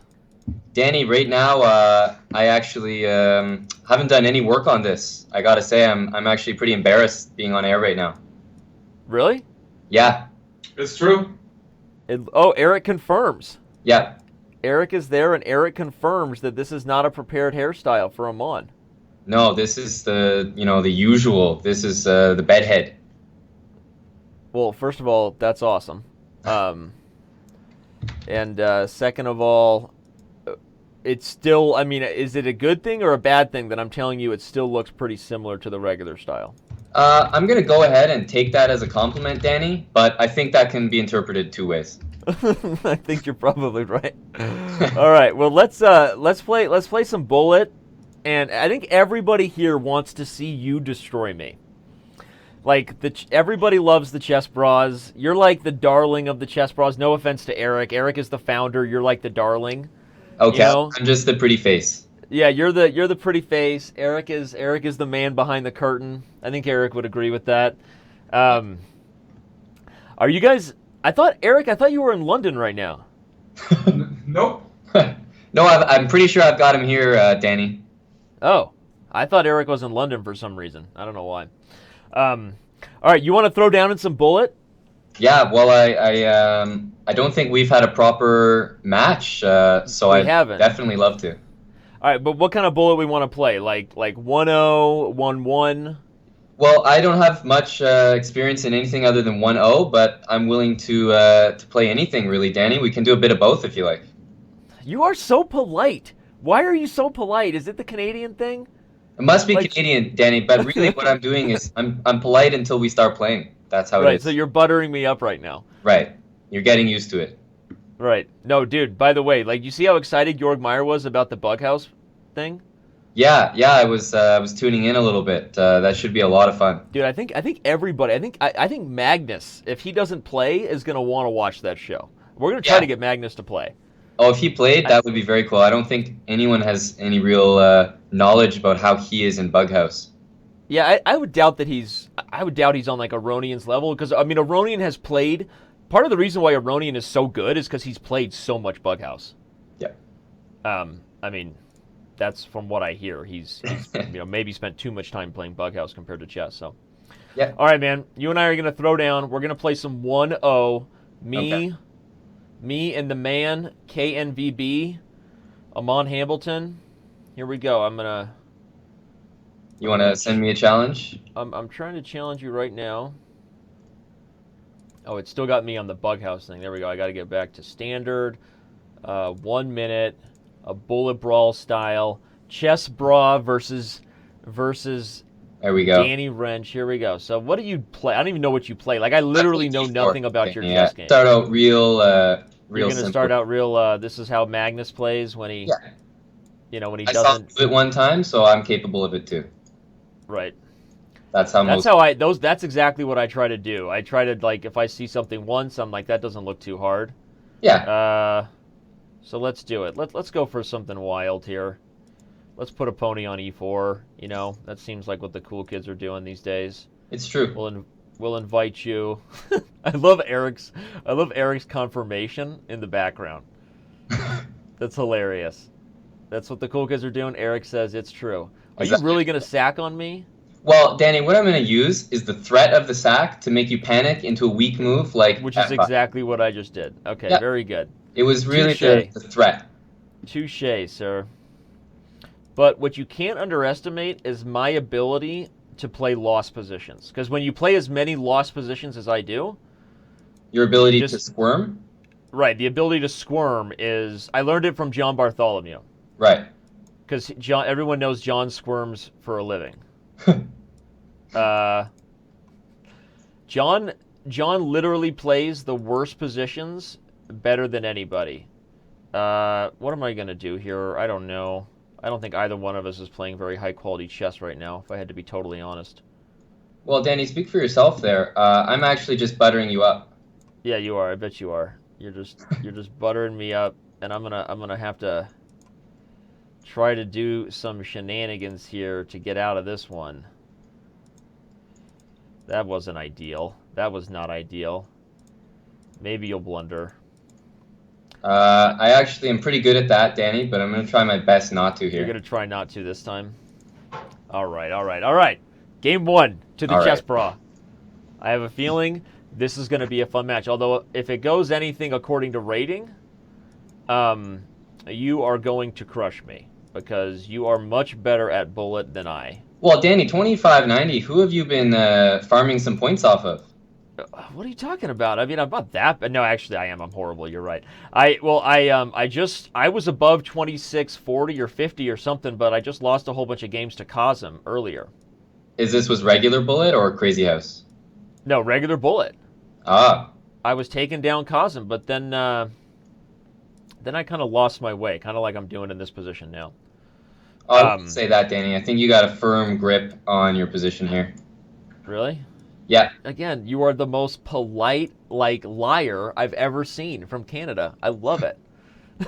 You're so polite, and you're just trying to butter me up. All right, just take the pawn if that's what you want. I guess I will. I'm not revolutionizing things here. My position could have been a lot worse than it is, so I'm gonna say that's. I'm gonna say that. Oh, there we go. Right as I spoke too soon. Spoke too soon. Right as I said, I thought I was almost gonna hold on to this one. You take me down, and all is lost. All right, again. You jinxed yourself, Danny. If you're gonna humiliate me on this show, which I fully expect, we're gonna at least play a few games. All right. Yeah. So that wasn't going so badly for me until I blundered everything away. I agree. But again, story of every bad chess player's life is like, oh, that was going okay, right? Until it all came crashing down. Until it all comes crashing down. So I see you've got an interesting gambit going on here. Yeah, why not? Why not, right? Got to be careful with a guy like you, Danny. You really know how to create some something traffic out of nothing. Again, because I play positions that have nothing so often. Yeah, you're definitely spicing things up here.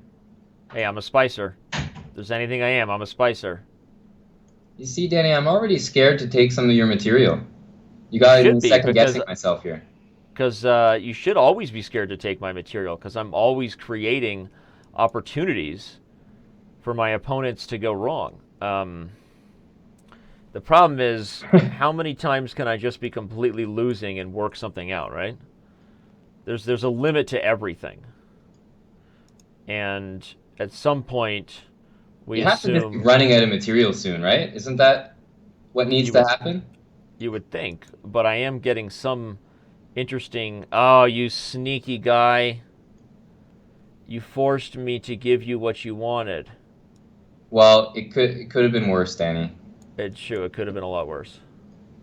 You're keeping the knight, a true... You know what? In Bullet, you always keep the knight. If Larry Christensen taught me anything, is that a knight is worth $1 million in Bullet. I'm not letting you get that knight. Oh, you mated me. That was sick. I got to ring the bell for myself. Well, you kept the knight, though, Danny. You kept the knight, right? You're darn right I kept the knight. I just realized, and it took me so long to do it, that you are passively aggressively putting me down. I just realized it. Danny, that's just some Canadian politeness. You think we're being exactly polite? No, that's what I realized. It's like the subtle Canadian, like, you're putting me down, and I really dig it. You know? Uh-oh, this isn't going well. This is not going well. This is going to be one that goes very badly. Let's go ahead and take that very quickly. Okay, that was wrong. That was wrong. What just happened there? I'm going to try to survive. Try to survive. The will to live. I have the will to live. Wow, you certainly do. I kind of have the will to live. I mean that was. We Canadians don't mind playing endgames, Danny, regardless. You Canadians don't mind playing endgames. I love that.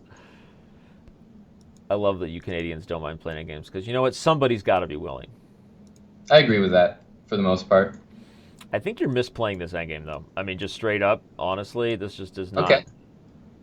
I can accept that. But the problem is, Danny, even though I'm misplaying it, I'm relying on countless mistakes in the future from you to keep this balanced. You know what? And that would be a safe bet. You wouldn't be out on a limb with that bet, because you'd be betting on history repeating. So, I mean, who could blame you for that, right? Right. That's fair. Who could blame you for betting that I was going to completely fall apart? Okay. We're coming up the board here. Where are you going over here? I'm actually invading. The Canadians have a well-known army. I think that the key here is going to be just don't lose on time, Danny. Aha. Uh-oh. I blew it. I think I'm done. I can't move fast enough, though. Damn. I somehow got one game against the master. I somehow got one game. I mean, I do fully I mean, you're very good at Bullet. I mean, like, so when you and Eric play Bullet straight up, like, we know Eric is a stud at Bullet.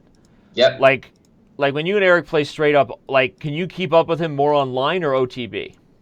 Well, OTB, Danny, it's actually, you really can't pick the same favorites that you do in online, in my opinion. No, over-the-board Bullet is so difficult. I totally agree. Totally agree. And I've experienced that myself, totally. I don't even think that I'm necessarily very good OTB. I mean, I'm pretty good, but I lose a lot of the online pre-moving and all that stuff, you know? Right. No, there's trickery that exists in online Bullet that is unlike anything else, right? I agree. I agree with that. So, so that's kind of the key. Just throw that. So you would say then, if you and Eric play, then that. I'd say in over the board it would be a lot closer than online. That's for sure. Got it. I think that's fair to say. I think a lot of people really overestimate. They're good online, so they're going to be good over the board, and I don't think that that's always true. Wow, I just played a good move. This move, Rook B5, was a good move. You're very tricky there, Danny. Holy shenanigans! I just played a good move, bro. We're gonna gloss over that one with because I'm gonna make some other bad ones. I mean, you're probably right to gloss over it. That's the classic regrouping of the knight to h1. The classic regrouping. Yeah. Oh, that's funny. Are you really doing this right now? What are you doing? I'm creating something. You're creating. You're creating Let's something. put this here. I think I'm gonna mate you. Oh no. In brilliant fashion. I don't think it's gonna happen, Danny. What did you just do? Amon, stop Danny, working it's this not out for happening. yourself. Danny. Oh Danny. my gosh, how did I Danny. blow that? Oh, I love how you say Danny. Oh my gosh, that was silly of me. I went on tilt when I had no reason to go on tilt. Danny, maybe you can remind the viewers of a very famous game where the king ended up on h6. That game was between Nigel Short and Jan Timman, and it was a game that. What? Did we just replicate that? Did I do my own? Well, it wasn't quite. It wasn't quite as I mean, yours is a little. Yours had a little more style than Short's did. I'll give you that. Okay. But yeah, it's actually one of my favorite games of all time. But instructive game, Amon, always the gentleman and always providing instruction for the viewers. Go check out Nigel Short versus Jan Timman. That game is really about square control because Black had no way to challenge White on the dark squares and the D file, and kind of like this game here, Black. I just resigned. So that game, go check out Amon's recommendation there. And Amon, Danny, I got you flustered explaining a top level game there. I threw you off. I was flustered. You put me on the spot, but then, it's okay. I'm just flustered that I do that sometimes where I go on tilt unnecessarily. How do you avoid that? What's Eric's advice for that? Well, Eric, give us some advice. How do you avoid going on tilt unnecessarily? The thing is, Danny, I know that certain people are a little bit better or worse at handling the tilts they experience or controlling them. Right. I would say that a lot of people, they rationalize things differently. So me, I'm very internal. Like when I'm tilting, I'm very silent. Right. Eric, for example, is very vocal, and we're kind of the opposites in that way. But the tilt is the same, right? The feeling and the result is the exact same. Yeah. And I feel like the best, and it's not even a feel, I mean, the best bullet players, they have such a good short-term memory loss. Yep. And I struggle with that. I struggle with that a lot. I'm not capable of upholding that. That's for sure. I don't know what to do here. Well, I'm just going to throw this in so both of us have a better idea of what to do. What to do. I appreciate that, buddy.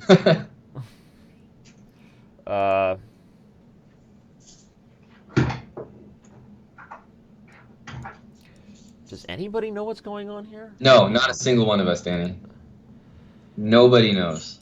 Nobody has any idea what is going on in this position. Ooh. But I do have some tricks now. Huh.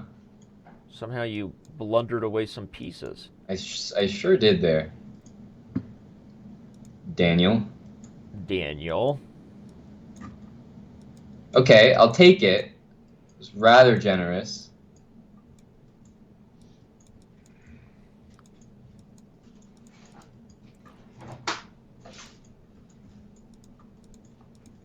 Okay. Ooh. I somehow did it. I somehow tricked you. You didn't even need that on time. That was just, you took control of me there, Dan. I took control in a way that I surprised even myself. I think I blacked out a little bit right there. I think I blacked out. I'm really enjoying what I'm doing to you in these positions, though, I have to say. Yeah, why do I keep doing this? Why am I playing this line? This is horrible for me. Somehow I am having some fun here. Yeah, I'm not, but that's okay. I'm gonna keep. I'll keep on keeping on, as Mama told me. Mama didn't raise no quitter. If I'm gonna lose, I'm gonna keep losing. You know what I'm saying? I'm not gonna take that e4 pawn this time. So there. No? Can you please consider it? Oh, you're No gonna take more that for you. though. So I am going to take that, but then I'm going to blockade the e pawn, and I'm just going to buckle okay, up. so we're gonna do some I'm gonna rationalizing buckle up. here, where we go like this. Right. I expected that. Okay. We're gonna bring the now bishop check back out this into one. the action. I'm gonna Hashtag leave no you more there, G Danny. file for you. I'm gonna leave you there. Somehow, some way, I feel like I'm holding on for one more day. But you're underestimating that. my strongest attribute, which is queen c3. I did underestimate that. Hashtag for realsies. That was no joke. Okay, let's shift. Shift. The shift. The shift is on. I'm gonna go get some pawns, if you don't mind. So are we just both gonna run our A and H pawns here? I think that's the idea. I'll race you, Danny. No, you're gonna win the race. You sly guy. I'm sacrificing. I'm sacrificing things to create counterplay that you didn't think existed. I'll race you. Take it. I'll race you. I love it. I will do it. I will take it. No mate for you. You wish.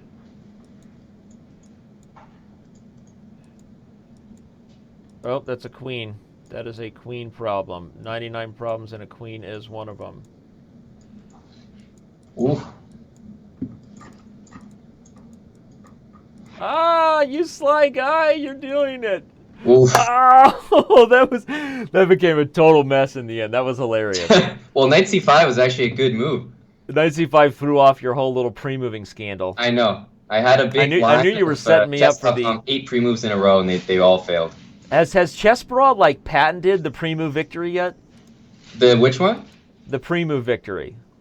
I would say we're very close to establishing a legal patent. Yeah. Yeah, I mean the chess bras need to patent the full pre-move victory. I mean you guys have it down.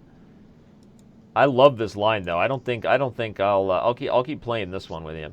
Okay, but I've done a refined version. I haven't given up my dark squared bishop, and I'm enjoying this one a lot better. That's probably a good idea. But I'm still okay with black's chances in this one. So which one do I want? I guess I want this way. Okay. I want it push all. that a little further. We'll go for this. We're gonna go. You're still interested in this type of position, I see. I like it. I do. Yeah, I like it. I see where you're going. I see where you're going. What do we do? Somehow, some way, you found one line I feel comfortable in. You know. That's never good. Have It's you never just? good. No, you haven't. I think you just blundered. Yeah. I'll take it. I'll take a good one. Someone did something there. I'll take that. False hope. Now, where could I? How am I gonna just drive home the dominance on the dark squares? I guess I can go do it this way. But the D file is probably the key to everything. So let's just hope that the D file continues to pay off. There's no way you have a draw there. I'm not even going to calculate, right? Well, that was your fatal mistake, actually. Really? I don't think so. Well, no, I'm just saying it is to throw you way off. Huh. Yeah. I guard E8, so it's over. Well, I'm hoping it's not, Danny.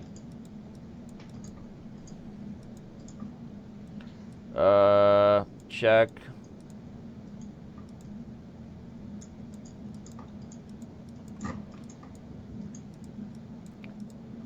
You gotta be kidding me. You gotta be kidding me. You dirty man. You're so dirty. And you never expected, because I'm so polite. I know, you never expect it because you're so polite. And I knew that was a game where I was squeezing you, and I was like, I can't play fast. I can't play as fast as him. All right, let's go one more, or let's go first to 10, okay? Okay. So when you get to 10, I'll tuck my tail between my legs, and we'll bring this stream to a close. But we got to give away. So we got to give away a premium membership or two with you too. So what are the fun things we can do to give away a premium membership with Amon Hambleton on the show? Well, Danny, I have a special proficiency at beating people with queen odds, and I'm willing to risk a membership on that. Really? Yeah, I'm willing with your permission. Then I got to follow you. Actually, I got to start your game and follow you, and you can give queen odds. Yep. Let's see. Let me get the Fen of queen odds ready.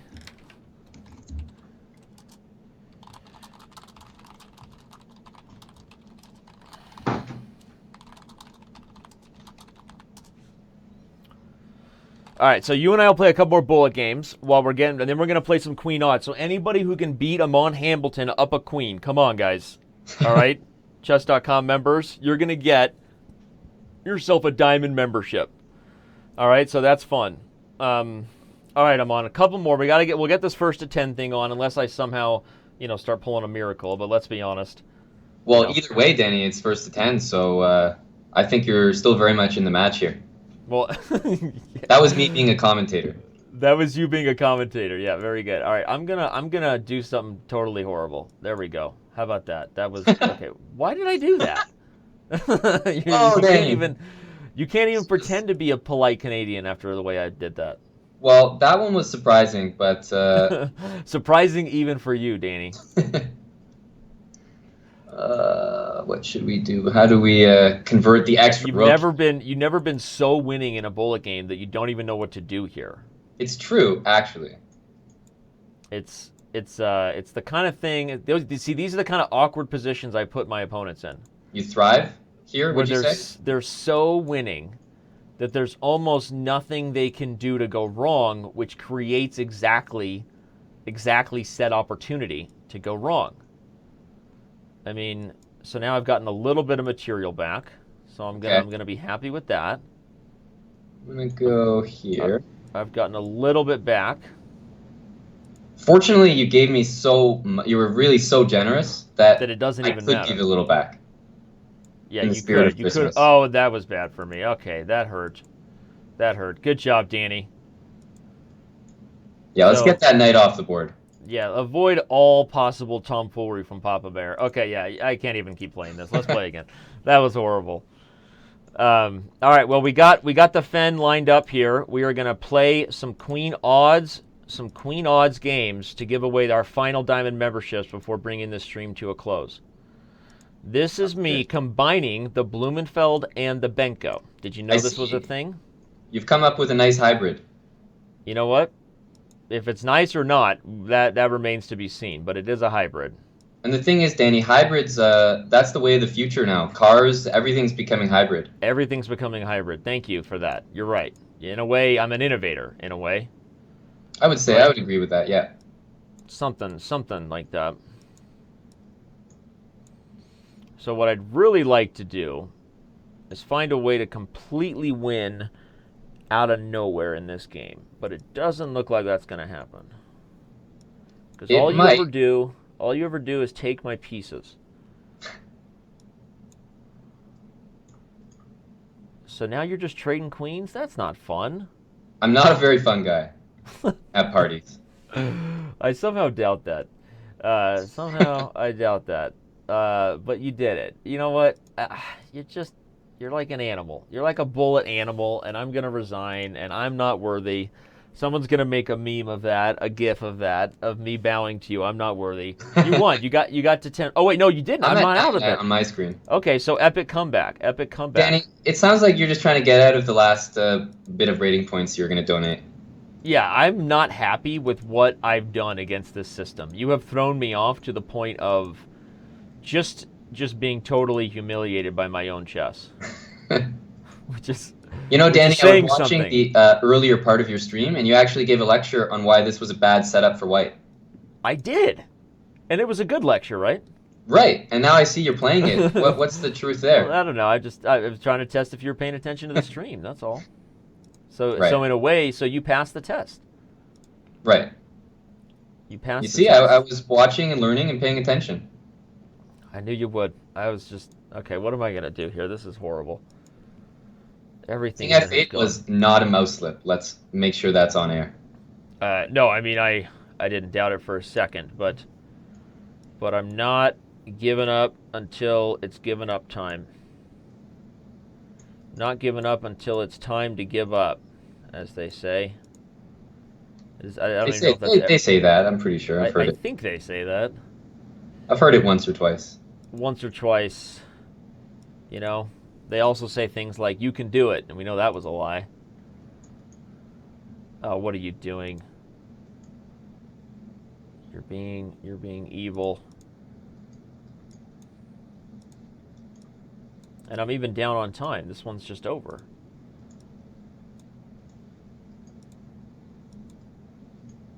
right. Now I will properly say I'm not worthy. You did it. All right. GG's then. You're 2,800 at Bullet. Actually, you were the one who got me over that threshold. Really? Well, in this match, I started under 2,800. Oh, well, then in a way, I performed a public service. Anyway, no, seriously, this is a lot of fun. All right, so let's have Amon take on some people while Danny does commentary in Amon's ear. Okay? Sure. Yeah. Well, because commentary might actually throw me off, Danny. So that's right. Who knows? So we got some diamond memberships to give away. We're gonna start some Queen Odds games right now.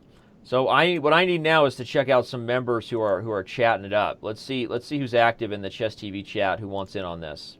Now I'm getting a lot of challenges, but I'm assuming you're gonna make the challenges, Danny. I am gonna set it up because we got to set up the Queen Odds thing. Yeah. All right, so we got Vekisha. Let's go on with Vekisha. He was the first one who I saw say pick me.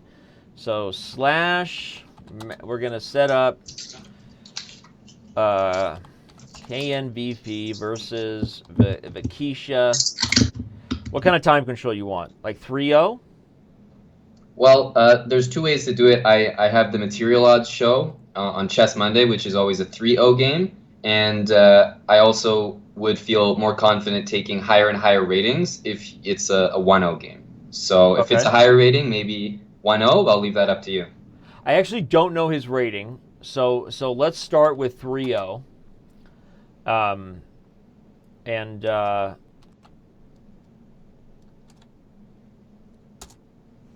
And looks like I did an invalid command, so I need to figure out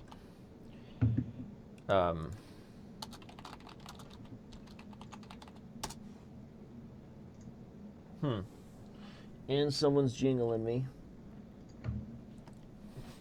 I need to figure out, let's see here. So why can't I wonder if the fen I did is... Do you need the fen? I actually have it because of the Material Odds show. No, I think I'm typing it wrong. It's kind of tricky because we have this sort of like awkward little system that starts the game automatically that we really need to improve, honestly. When did you hit the 100,000, Danny? It was pretty early. And then we like stuttered around for a while because people were purposely unsubscribing to try to it was like all the members came together in a conspiracy to try to drop our subscribers. Yeah. And it was driving me crazy.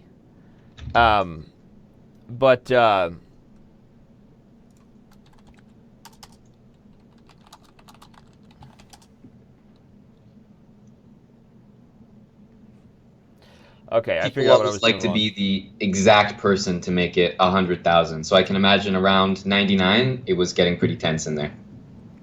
Got it. All right. Yeah, it was awesome. So the guy who was playing while we crossed 100,000, I was playing time odds. Danny, this isn't even Queen Odds. Yeah, what in the world is this? He's missing a rook. This is too easy for me. Yeah, well, okay. Finish the game. I got the wrong fen. All right, hit me with the fen in our Skype chat. Okay. Because my teammate gave me the wrong fen. So that's not good. So give me the Queen Odds fen. I don't know how they got this fen, because this is like crazy town. And I'm even going to do it, Danny, while the game's going on to make it timeouts as well. Okay, I'll give you. I mean, so what would make this game fair? Let's take away some time from you. Yeah, I can wait down a bit here. So I'll give you a minute. Okay. You ready to play for a minute? Yeah. Okay, so you got 1 minute now. Okay. So and he's got a queen. So this will be a little bit. I don't even know if he understands the proper castling rules here. He probably thinks he's just in a weird, terrible position. Yeah, well, no, I think he knew it's 960 because he's saying something in the chat. Oh, right, so we got the next one lined up. We got the next one lined up for the next user who's going to get a diamond membership from you. So, all right, Vakisha, because we gave you a bad game, we're going to give you a diamond membership regardless of the result here. So you get a 1-month diamond membership after this game, no matter what. So there you go, Vakisha. Just play chess, buddy. Just put your heart into the game. He is. He says he's a Fisher Random regular. So this is probably not throwing him off as much as I'd like it to, Danny. Well, he gets a diamond membership no matter what. JD will take care of that for him. Let's take care of that.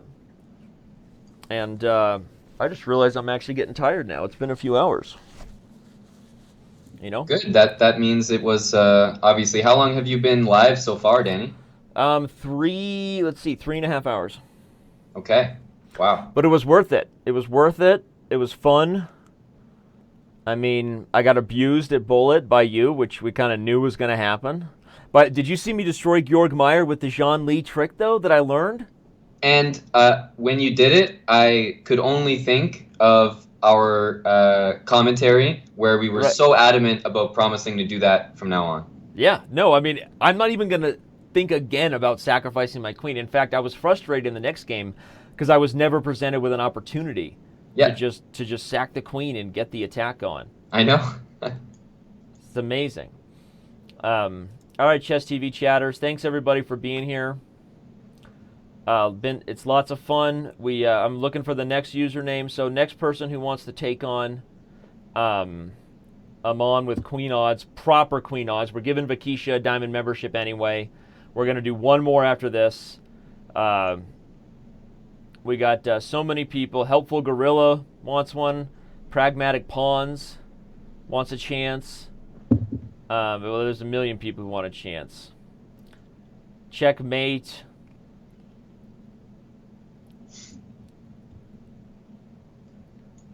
I can't read all your guys' usernames. It's going too fast. You guys are spamming the chat, which I love. So I'm just gonna choose one at the time. So I think they know that I'm pretty beatable, and I kind of like the name Helpful Gorilla. That's kind of a cool username, right? Yeah. That seems kind of cool. I think I'll give Helpful Gorilla a chance to take on the legend. If you guys don't watch Amon Hamilton's show on Chess Monday, you're missing the best show on Chess.com TV. Just don't tell Eric I said that, because I know he's going to be mad that I said that. But make sure you follow and check out Amon's show. You can also follow Amon Hamilton on Twitter, spelled just like his name. The L comes after the B. Just pro tip. Let's see if he hangs his rook here. Oh. No, he didn't have enough time. He wanted to hang his rook, though. Don't get him wrong. Don't get him wrong. All right, so here we go. I think I'm gonna give Helpful Gorilla the chance. So let's do it.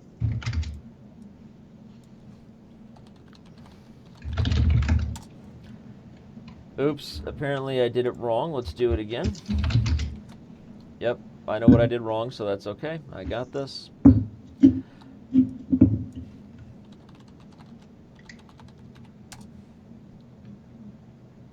You know, Danny, the anonymity of special guest under my name in the stream is really great. You know what? I had to create a template for all the people that I didn't know if they were going to be here. I wasn't sure who was going to show up. Right. Kind of take it as you go type of thing. So I decided that would be the best way to. Why isn't the game starting? Is it not starting for you? No, I'm not in a game right now. Are you using the thing that I sent you? Yeah, and it's not giving me an error command either. It's just not working. Well, try pasting it in a notepad first, Danny. Sometimes there's some extra spaces tacked on there or something. Oh, you know what? I don't think Helpful Gorilla is in live chess. Ah, that might be it. So he just loses his chance. It should be said to everyone, I don't see him online either. It should be said to everyone who wants to play. Helpful Gorilla, dude, you got to be in live chess, buddy. Yeah. I mean, these games don't just magically appear in front of you.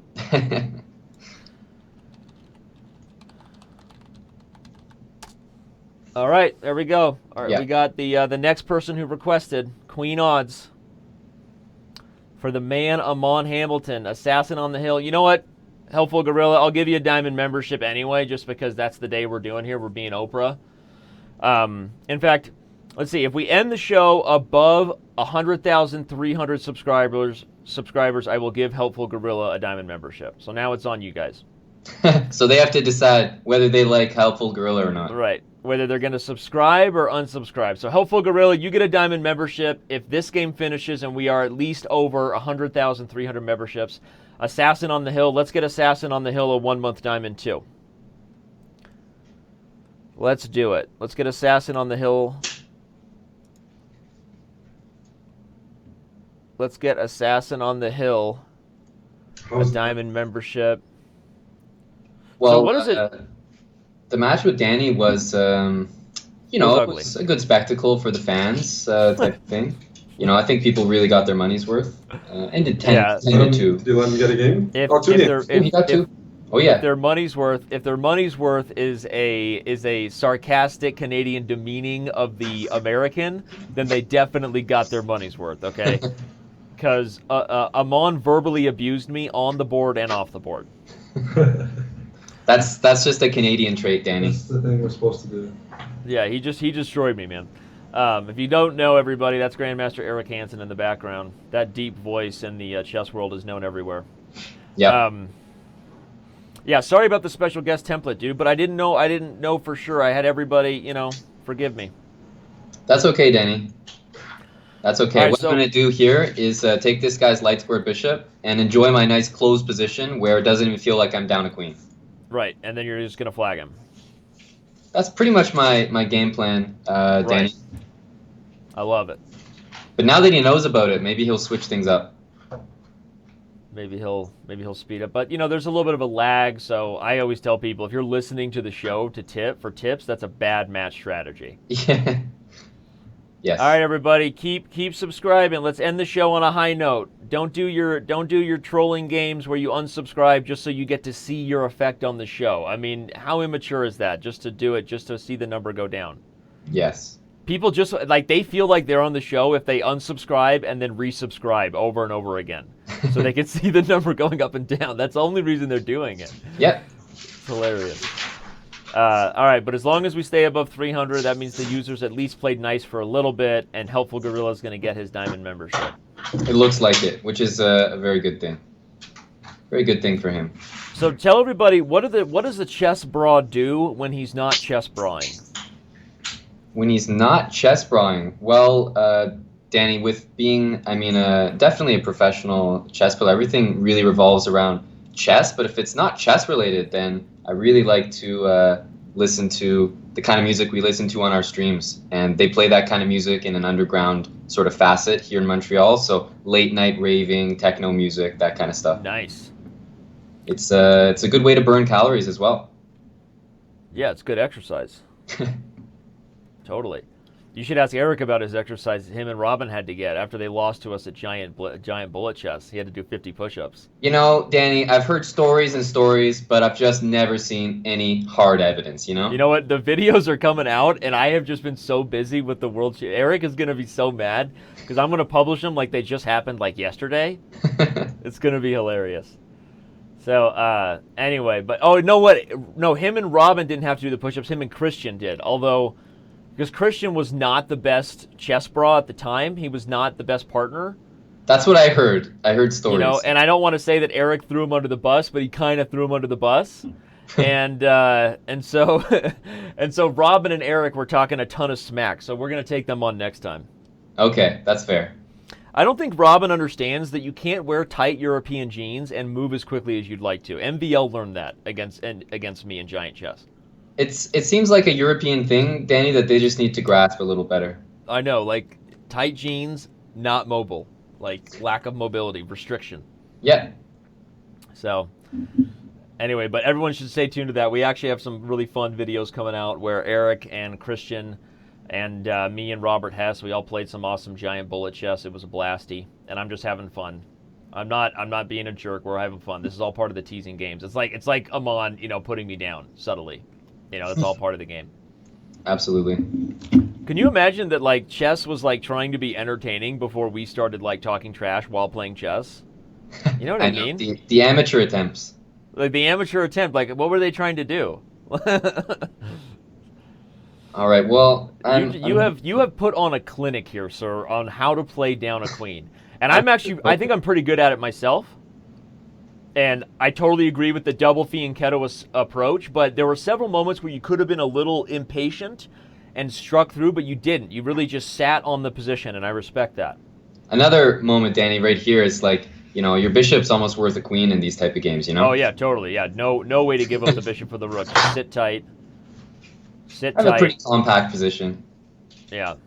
This has got to be so frustrating for Assassin on the Hill right now. He's banging his head on the table. Like, how do I create controversy before I run out of time? Okay, that's a good little stab. He took a shot in the dark. He did. Would miss that was a good one. Definitely a little instructive. And this is another good one here. Yeah, he's creating some opportunities. Got me on my back foot here. He's got you on the back. All right, so now you got to do something wasn't ideal, but right. But now he has to calculate. Well, he didn't quite do it, so he had to calculate that one well and go for it. But well, he's got this one. There he goes. He's making something happen. Way to go, Assassin on the Hill. Yeah, absolutely. But you're about to get into a time scramble now. Well, I'm gonna have to just take this one eventually. Could have been a nice tactical shot there, but yeah, he almost had it. He almost had you. As it stands, I think just have to do a few pre-moves. A few pre-moves, and you'll take it home. Though he's doing his best to do the chess bra. He's doing the chess bra pre-move dance. He is. And he really hung in there with me right to the end, up to the final seconds. So since I have the board here, and unfortunately we're not on the same analysis, but I'll just back up because you can see it in your head. So the moments you really had Assassin on the Hill, and the instructive moment Amon and I can give you as a takeaway is it's like we were talking about in Crazy House. It's easy to understand conceptually how much having some threats and the initiative is important, and the material shouldn't be the ultimate deciding factor. But in practice, you're not looking for opportunities to open up Amon's king here. When he took on g4, you have to look for tactics that start with the move knight e3 check. Whether it's capturing on g4 first, as you did, and then knight e3 check. And in fact, in that scenario, you're not even really losing material, so it's kind of a no-brainer. Yeah. But the truth is, even back to when you first started to make things messy, you played queen f6, which was very nice to hit f2, and after he played the move bishop f3 on queen e6, even there, like, this is actually the real point where we can provide the instructive, you should just give away all material you can to open up avenues for the queen. It starts with knight e3 check, pawn takes, rook takes f3, and after king takes, you have queen f5 check. And I'm sure I know you saw that. So the point is, Amon has a little bit of a gambit going because his whole idea is to keep the position closed. But really, you have so much material. There should be a way to sort of put your head through the wall and just force it in. Anything else to add on an instructive level, Amon, to that? No, just something I always mention in my material odds shows, because people, Danny, they grow tired of losing time and time again to queen odds, but nobody really pays attention to the games that I lose on that show. And whenever I lose, it's always because my opponent does one thing consistently throughout the game, which is take trades of material that are not necessarily equal because they reduce the amount of pieces that I have. And that's exactly what you're kind of going for here. Even though it does work out tactically, it doesn't even have to, because when you're up a queen, to lose 9 points, you can take a bad 5 versus 3 trade, give up 2 points there, and just work your way down. You have 9 free points to spare. And especially with the way Amon played this game, it's a good lesson, because that bishop really was worth more to his position than any other piece he had, right? Because it was holding away avenues. So you have to find a way to create open lines for the queen. That's how she outplays the pieces, and it is always worth small amounts of material. So good stuff, man. I love doing commentary with you. Like, I don't want to make this weird, but I feel like we're made for each other. So, well, it took a long time to happen, Danny, and that's just why it's so special, And it's not just your hair. It's something else that I haven't put my finger on yet.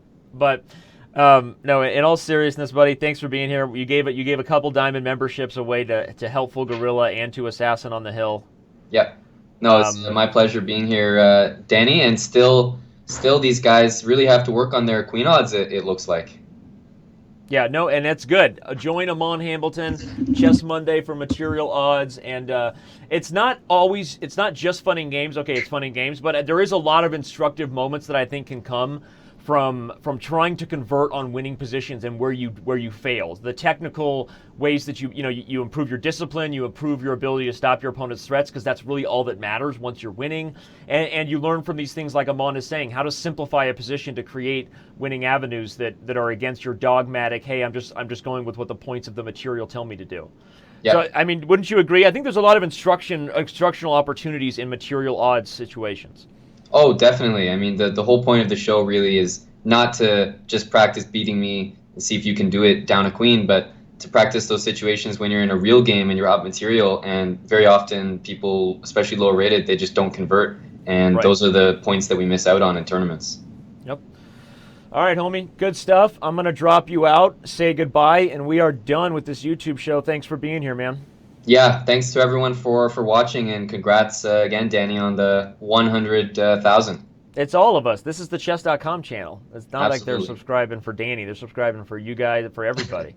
So, I mean, that's the truth. I mean, this is like, we got so much here. You guys, the Chess Bros, we have so much news. I feel like we've really added a lot more to the YouTube in the last couple of years. So, anyway, thanks, man. I appreciate it, and I'll see you next Chess Monday.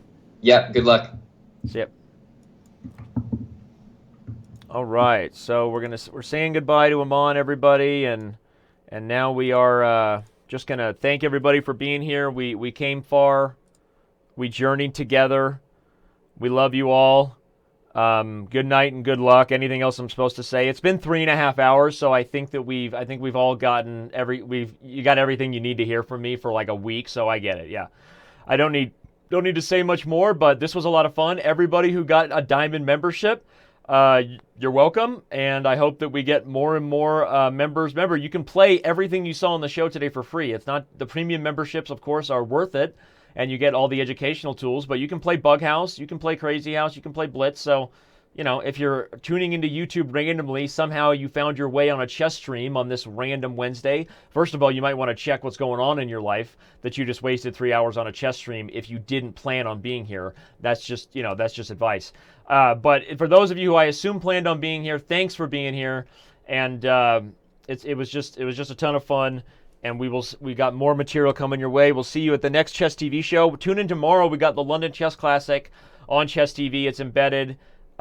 Pretty good stuff going on with the top grandmasters in the world: Hikaru Nakamura, Wesley So, Fabiano Caruana, all those guys. So peace out. Thanks for being here. We love you all. We're going to end the show at 100,337 members. We gained more than 1,000 subscriptions during the show, and thanks everybody for being here. Peace out.